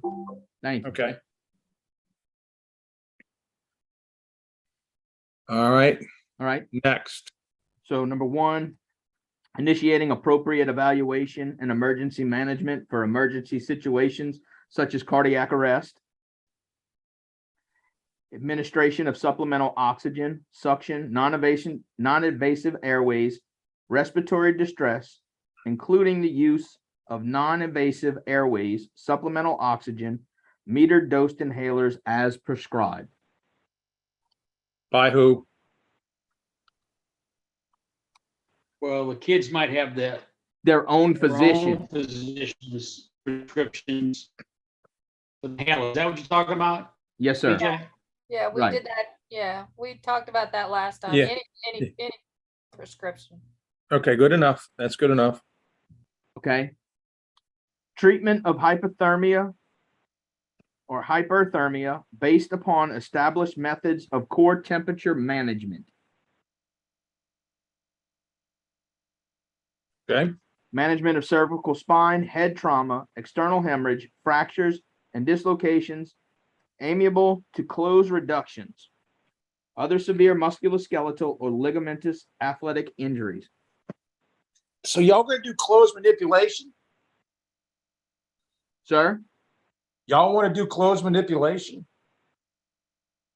Well, and That's- honestly, we've all been taught that by our physicians, are usually orthopods, and they'll tell you in all the lectures we've ever been to, it's frowned upon by your lawyer, but if I'm laying out there and my elbow's dislocated or my patella, please put it back in, and so we've been trained for this, and through all the Katie in clinical coursework we do now, we're trained for it, in mobilizations as well, of joint mobilization. So, but yeah, the key word here is closed. We got somebody with an open fracture, we're not going to try and reduce it. So, And then it also goes back to your supervising physician.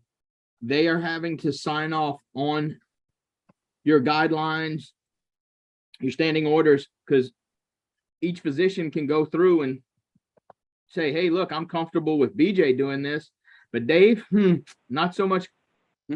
So BJ, in your standing orders, you're allowed to do this, but Dave, you might not be allowed to do that. And why don't we say just that and just say it this way? Why don't we say others or it's just say close reductions and other severe, since it's a management, you can make it, you can say and other severe musculoskeletal ligament tendon injuries in accordance with the clinical practice guidelines, protocols, and standing orders applicable to that athletic Okay, trainer. but isn't it implied because we talk about it at the beginning? I don't know, Pat, that's a question for you. That's a legal term. It's a little redundant, but In D above, it states that. What do you think, Pat? Yeah, I mean, it's, it's already stated. So if you want to state it again, you can, but I think you're covered that you've already established that you're talking about Okay. the supervising position and the athletic Good trainer. enough. Yeah. Good Okay. enough. Okay, good enough. So number 5, recognition and administration of pre-approved emergency care related to anaphylaxis, exertional sickling, diabetic emergency, rhabdomyolysis, hyponatremia, or dehydration. Okay. I'm going to ask a question, okay? How y'all diagnose rhabdomyolysis in the field? Well, when a kid comes to you and like, hey man, I can't put my arms down after they did the arm farm workout in the weight room, and you know that they've been out in 100+ degree weather for a week, we refer them to the physician, send them to the hospital. All right. This is Dr. Clark. I'm a nephrologist, so now y'all stepping into my realm. Rhabdomyolysis and hyponatremia. I had the same question. How do you diagnose hyponatremia on physical exam? Now I know with you can have what we call myoglobinuria, which is kind of a reddish urine with rhabdomyolysis, which is a hint. Like the cramping, et cetera, and potential heat stroke, I understand all that. Confusion is maybe related to hyponatremia, or what are y'all looking? Yes, sir. But as well as we're testing in the collegiate setting, and I know in the professional setting, we're using a spectrometer. They're doing like blood urinalysis. They're doing blood draws as well, looking at chemistries. We're doing urinalysis and lab sticks. Okay, so athletes, checking their urine specimens. Okay, so the urine specimen with rhabdo, you would see blood. Potentially, but that's what you would see. Yeah, I mean, you'll see increased protein uptake, again, and that's, the big thing for us is that, because I always try to hit number 5 as the term recognition. That to me is the most important term right here is to be able to recognize that and to understand that you have an exertional sickling, you have a diabetic emergency, because again, they may or may not be very similar. Same thing like the rhabdomyolysis. If you have somebody that went through a great workout, but they went through the arm farm and now they can't straighten their arms, I'm concerned because again, I'm not trying to have this kid miss a week and a half because now he's going to have protein blocking up his kidneys, and so I want to be able to recognize that. So, for me, I think the important term here is recognition and to be able to administer, because in a lot of these situations, they are going to be deferred or referred to a physician for further examination. Right, because if you expect that someone had rhabdo or hyponatremia, that's a physician referral. Absolutely, yes, sir. We don't. It's not for us to quote unquote treat this. It is to get them to the appropriate care. Okay. We should be taught the red flags. Basically the red flags. That's it. I'm just. I'm a member of the board. I think y'all doing an excellent job, by the way. I'm very, very impressed by your board and the way you're handling these issues. It's just my concern is when you're using medical terminology, you know, and for me to make diagnoses like this, I need a lot more information as a physician than just physical exam or how someone presents to me. But I understand a potential recognition of a potential problem, you know, could potentially be hyponatremia, could be potentially rhabdomyolysis, but without doing more testing, you really can't know. Yes, For sure. yes, sir. It's a presumption. Maybe, you know, using, like you said, Doc, using the words recognition of possible symptoms of, Right. and immediate referral to the proper physician or emergency setting. I like that. Okay, so we're gonna take out admission of pre-approved emergency care. Okay, and we're gonna put in recognition, right? We have recognition. And we're gonna put So you would just recognition, strike out, recognizing symptoms of. right. Okay, let me put that in. So we would strike out administration of Administration. or administration. Yeah, Recognition of pre-approved emergency care. the recognition Because- of the following things, all those items, okay? And referral for emergency care. Primarily, the emergency care is hydration. I'm sure that's what y'all giving them, right? Saline, or what are y'all giving them? Right. Yes, sir. No, and anaphylaxis if they need an EpiPen or they, Right. Exertion for saline. diabetes, if they administering need glucose oxygen. or. All good. I think that's, you know, because that's, I'm agreeable with that.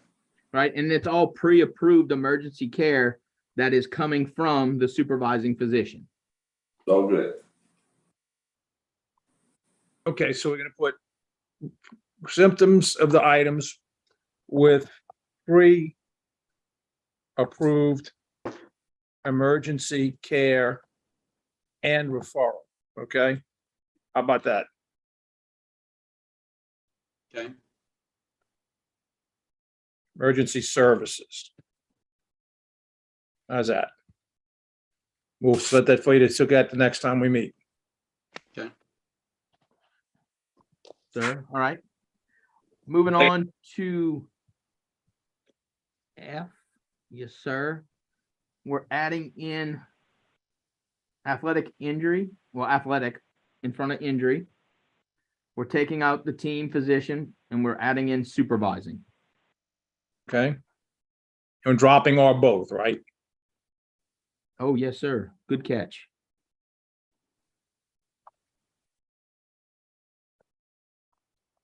Okay, And then implementation of reconditioning procedures, and we're adding and return to sport protocol.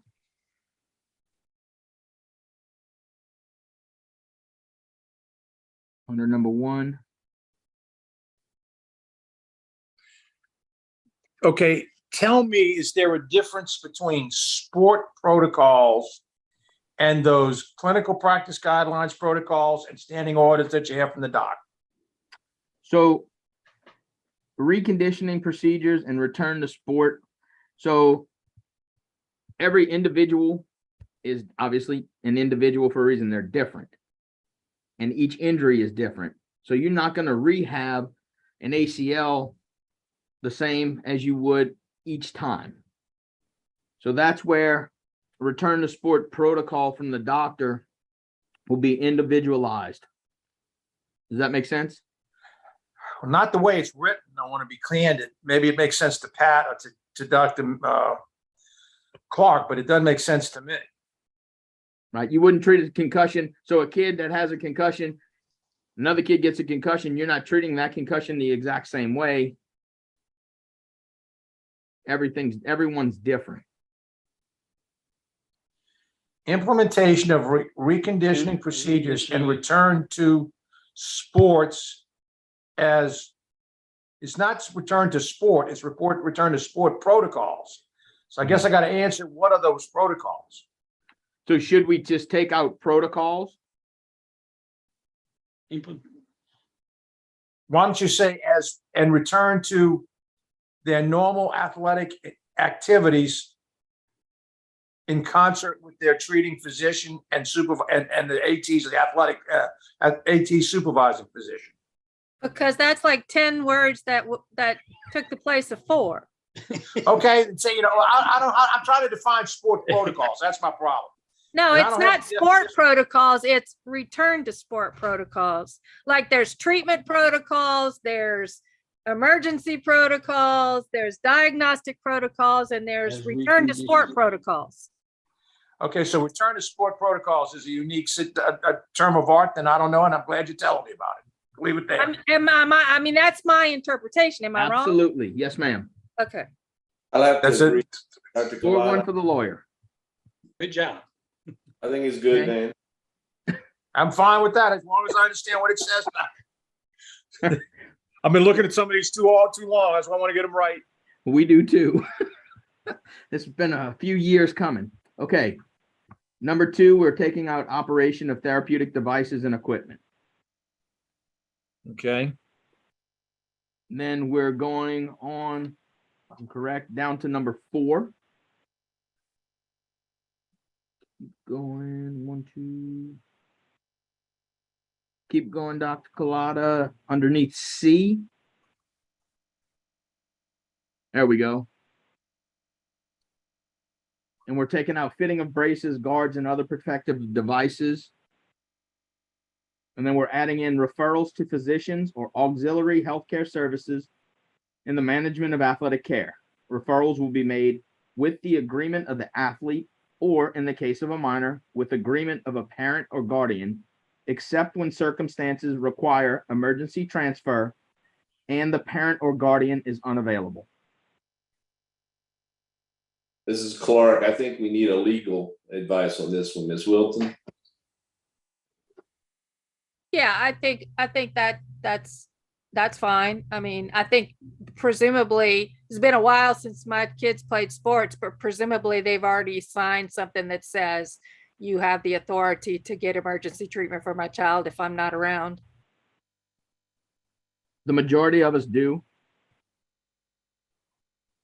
You'd get in more trouble if you did nothing. In a situation where the record is silent, you'd get in much more trouble doing nothing than you would trying to seek appropriate help for the person. Yes, ma'am. Number 5, we're striking out referrals to other physicians, auxiliary health services, and institutions. Referrals will be made with the agreement of the athlete, or in the case of a minor, with agreement of a parent, guardian, except when circumstances require emergency transfer and the parent or guardian is unavailable. Scratching that. And then putting therapeutic and corrective exercise, joint mobilization, gait training, muscle re-education, proprioceptive activities, sport-specific functional training, and return to sport activities. Sounds good to me. All right. Under G, we're adding supervising physician. Physician approved by and registered with the board as a primary supervising physician. Whoa. Yeah, I definitely locum tenens physician. What did I type? Or a local tenant. What did I type there? You Locum moved your tenens. fingers over on a keyboard. Okay. I bet it meant to say team physician, but we need to strike that out. So a supervising physician.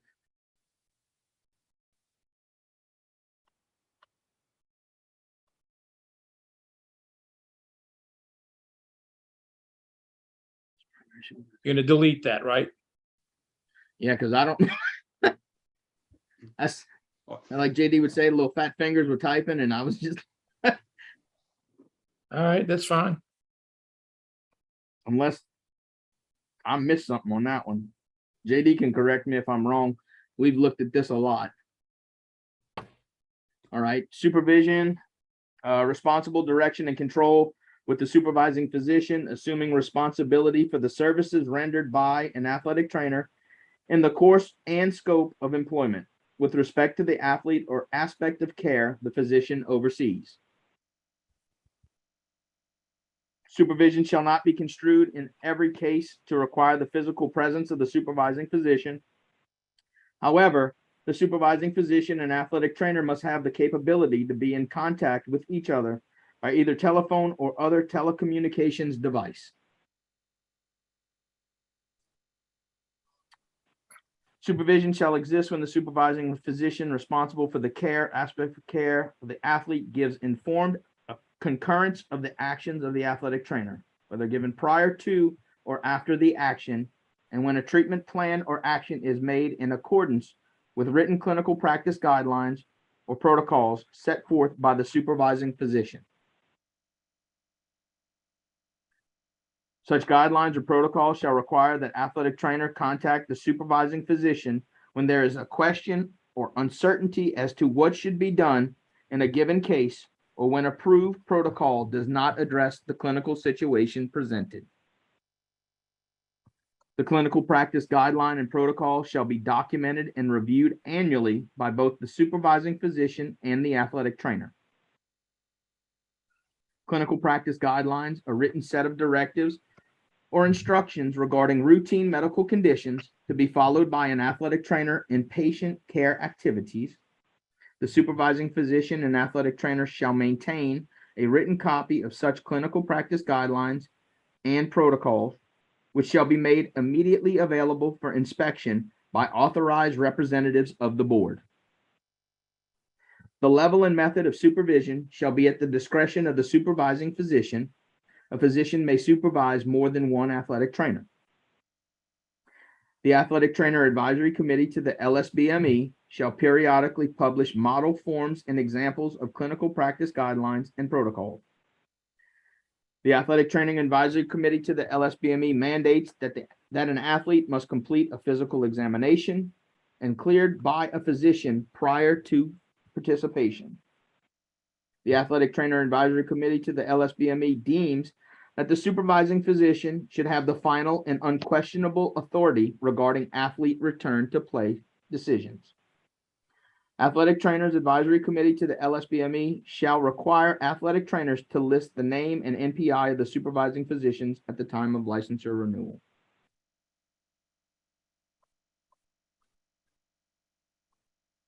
PJ, can I ask you a question? Why is it the advisory committee shall require? Isn't it just the LSBME? This is what we were making the recommendations for. So we wanted to put that in there. If the LSBME wants to clean that up. Well, I mean, I can see where it's, the athletic trainers would put together the model forms and examples of clinical practice guidelines. Yeah, yeah. And the athletic training committee recommends to the LSBME that the athletes must, that would be a recommendation to the board. But again, the real issue is, and this is where I want to get understood here, the board has no authority over the school. We only have authority over our licensee.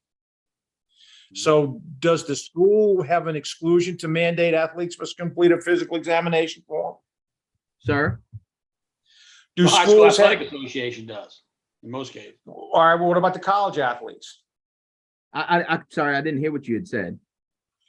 Does the schools, namely the colleges or high schools, mandate a physical examination? We mandate a physical examination by all athletes. And then the LHSA requires a physical form. It's a standard form across the state, what must be completed by a licensed physician or a family nurse practitioner. And those are the only people that they will accept. Now, let me ask you about NCAA. Does it have any recommendations for the college players, athletes? I think this was what, at least So initially? it's once when you arrive on campus. So there are some schools that are in our conference that only give one physical when they first arrive, and they never look at them again. Ms. Pat, can we mandate that the athlete must complete a physical examination cleared by a physician prior to participation? No. Okay, that settles that. Should we take that out? I would say so if we can't put it in.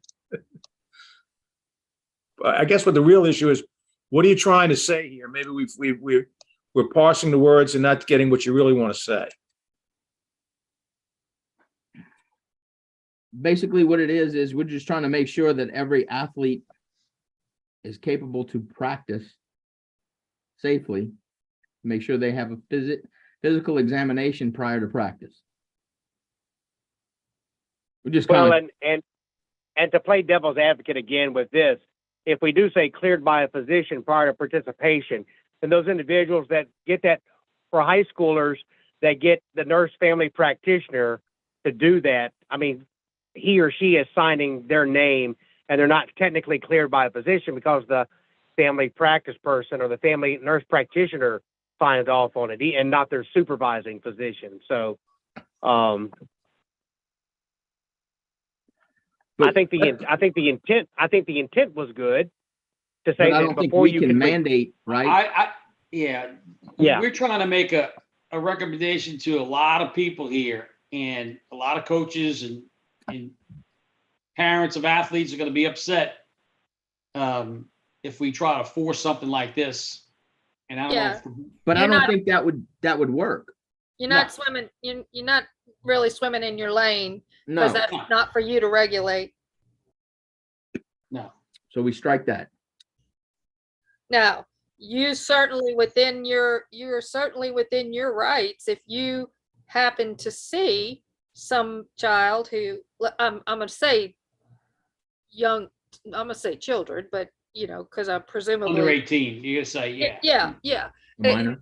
I'm gonna, if you perceive that there's someone cleared or not cleared according to school process or LHSSA or whatever, if you think somebody's not fit to practice or play, I mean, you can impose any kind of additional requirements that you think are necessary for safe continuation.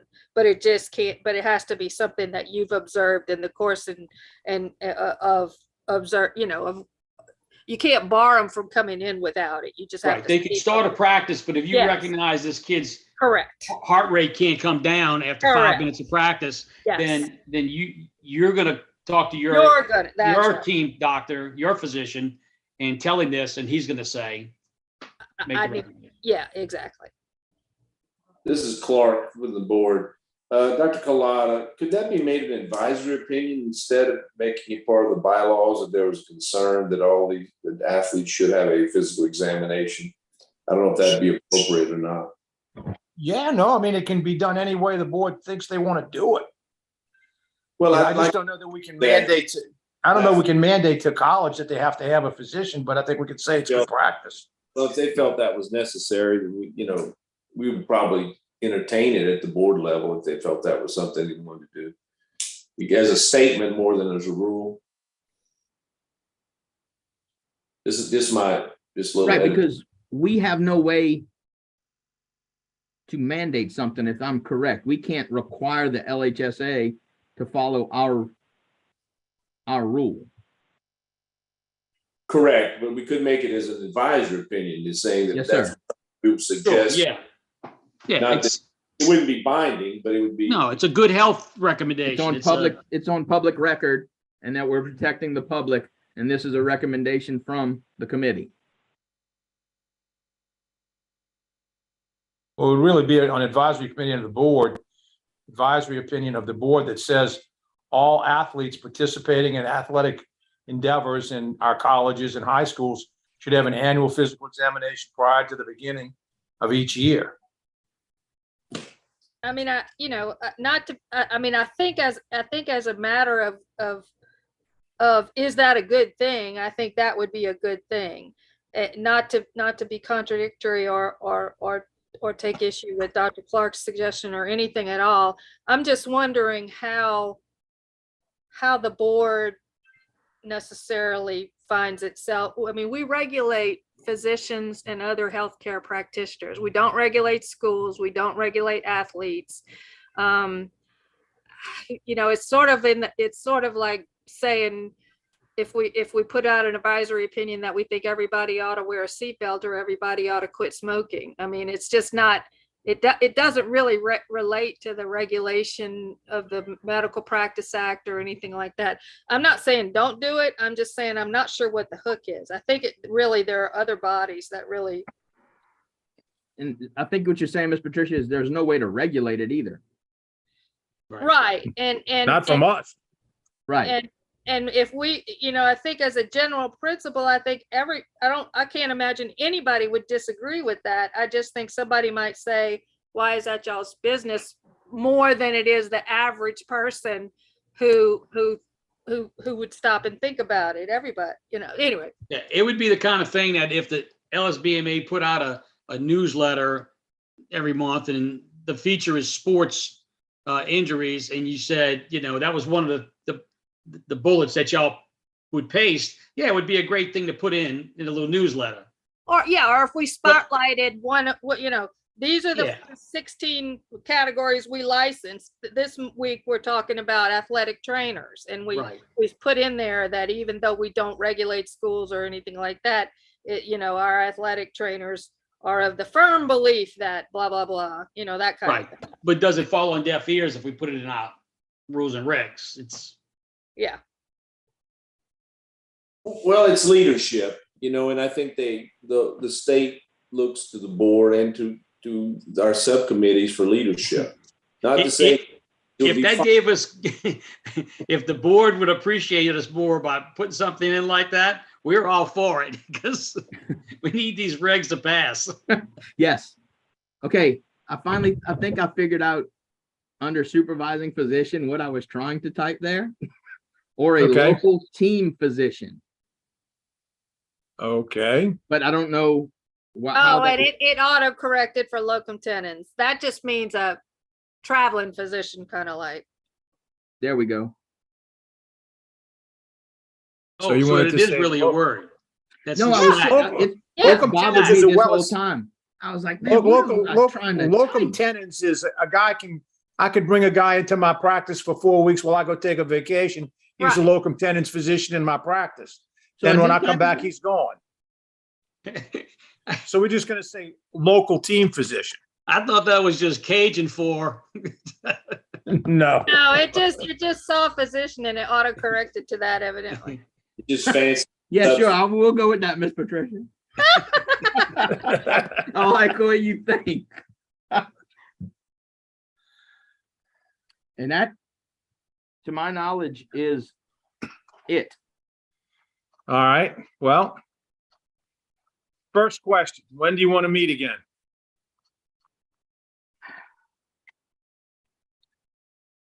Do we need to meet to get the rules and regs to the board? Well, I would like you all to see a finalized version that Ms. Pat has had a chance to do all the corrections, put all the things in right way, make sure it's all done according to Hoyle, all the sites, historical notes and everything are appropriate, and then present it to you all. And then you'll say, yes, we like it, or no, we want to change something else, and that's fine too. But once you settle on what we're going to do, we'll show it to the board, and the board's going to have to say, well, we like this, we want to change that, we like everything, just depends. And then we start it in the rulemaking process. But I'd like you guys to see the final product. How soon do you think? Yeah. How soon can we get this? Well, as a practical matter, our board meets in full next Monday. And then they won't meet again until for another month. So if you, and so ideally it would be sometime in the next 2.5 to 3 weeks. And then you could see the entire finished product and you could vote that you, as a committee, want to recommend these rule changes in their entirety to the board. And then we could put it on the agenda for their next meeting. Which would be the September meeting. Right. And then if they say go with it, then we got to get the FEIS done, get the things going on. And maybe by March or April, we'll have something for you. So the next LSBME meeting is Monday. no, but in After September. that is September Let's see. I'll tell 26th, you. I think, something like that. Hang on, I'll get it for you 1 second. I apologize. 26th. I never remember these things. I always look them up. September 26th. So if we met the week of September 12th, somewhere in there, and we approve a finalized version, it could go to the board on the 26th of September. That's correct. Yes. I think that's what we need to shoot for. Do we have to set the date right now? Well, I'd like to clear everybody's schedule every week so we can support you. I need to make sure. You need to send out the questionnaire again, BJ? Yeah, the quorum questionnaire. If you can avoid the afternoon of Wednesday, the 14th, that would be better for me if at all possible. I'm just trying to make sure we got a quorum. Yeah, no, I understand And completely. Dr. Stewart would be the person. And Dr. Letty, but Dr. Letty's not on. Yeah, I don't have any other conflicts that I'm aware of that week, except for the afternoon of the 14th. Well, Wednesday. what about the 5th? What about the 15th? What is that? That's a Thursday. Thursday. Dr. Stewart, You awake? That's terrible. Say. Y'all bad, yeah. he would be the only one. Let's see. He's still on. Yeah, he said he might have to step away. No, Texting DJ? I'm texting him. Oh, He just stepped away. Dr. Clark has his hand raised. Yes, sir. I just want to be sure that this addresses all your concerns. Dr. Johnson, the president of the board, asked me to attend today, and it's been my pleasure to sit in. I think this is very well done. Just speaking for me, I don't see any concerns. I wish I could speak to the other members of the board. But I want to be sure that you feel that everything you need to change or address has been addressed at this time. Are there any issues that you feel we haven't addressed today that we need to look at to make you comfortable as a board and a committee? I personally think we have addressed everything as stated.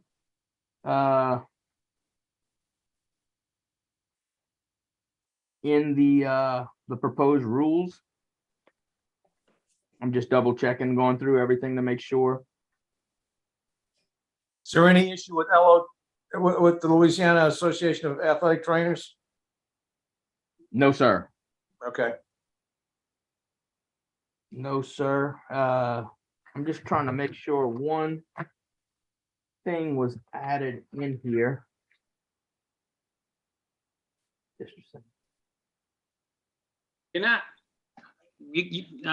Dr. Van, you still got the rules and regs up on the wall here. Just above where it says subchapter C, ethical guidelines. I can't see the whole thing. No, the article, I want to go to the paragraph right before.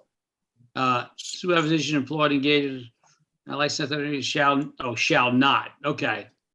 That's what I was just double checking. All I saw was dispense or administer any medication for ingestion.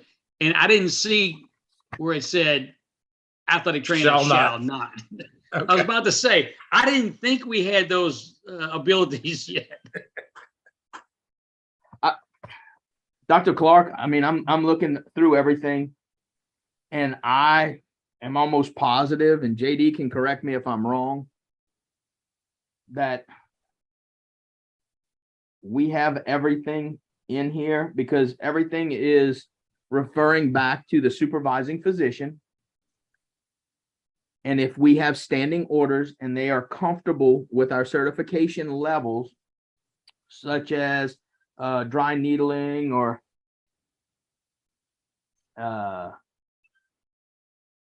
IV therapy. Trying to think what else. Those are all under written order, right?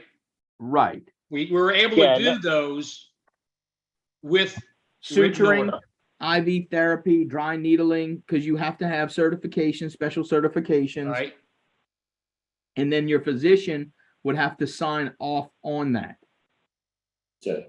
So you don't feel any need for any, in your constituents, societies feel any need that we'd have to go and do anything legislatively? We can handle all this through rules. We'd like to do that and be receptive as a board and handle everything through rules and stay out of the legislature if possible. I agree, and I don't see us making any legislative moves quite honestly, in the next couple of years. If we do, there might be something that we support in a general nature from in conjunction with physical therapists. But outside of that, I don't see us making any type of legislative moves in the next couple of years. Well, thank you very much, and appreciate, like I said, being able to attend your meeting today. No, Glad thank to have you, Doc. Appreciate it. Great having you. We represent all the hard work that the board provides and Dr. Johnson's leadership. So thank you very much. Yes, sir. Dr. Stewart said we can do September 15th. Do we have to set a time right now? Okay, well, I just don't want to, I don't want somebody to say, oh, well, I put this on my schedule because I didn't know. So the longer you wish to wait to finalize the time, the more potential is to get conflicts. Yes, sir. Absolutely. I will get that to you ASAP, but we have September 15th. Time to be determined. Yep, I'm gonna put it in. And you are free that day, Doc. I'm gonna be free. Miss Patricia's free. Yes, sir. Perfect. And then Dave, I know you're free. I got 6 Saturdays and 1 Sunday. I'm available. You're not available on the September 15th? Okay. It's a Thursday. JD, are you available? Sorry, I pulled a Dr. Collada and I was talking and I forgot to unmute. So I apologize. Are you available that day? Yes, I'm available any day you would like. I'm at your beck and call. Well, thank you, sir. I appreciate it. And then we'll get with Laney and Alex. Dr. Letty hopefully can join us. But let's shoot for September 15th. Date, time to be determined. Is there any public comment, Dr. Collada? Let me check again before I tell you. Just want to know, want to miss anything. Give me a second.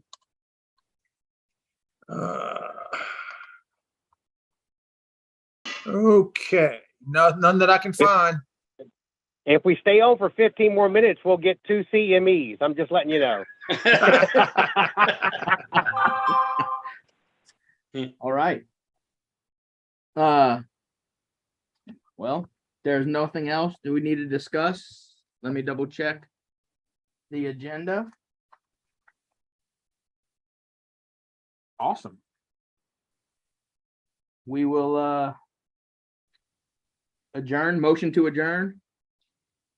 I'll make a motion. You got it. A second. Second. BJ, I think you had executive minutes to approve. Oh, sorry. Ah. Thank you, Jacinta. Can I have one? All right. Motion to approve the executive minutes from last meeting, February 16th. Second. All right. I'm in favor. All right, motion passed. Yes, sir. And then motion to adjourn. Make a motion to adjourn. I agree. Concur. Second. All right. Meeting adjourned. Thank you, everybody. All right, Appreciate it. everybody. Thanks, All right, everybody. take care.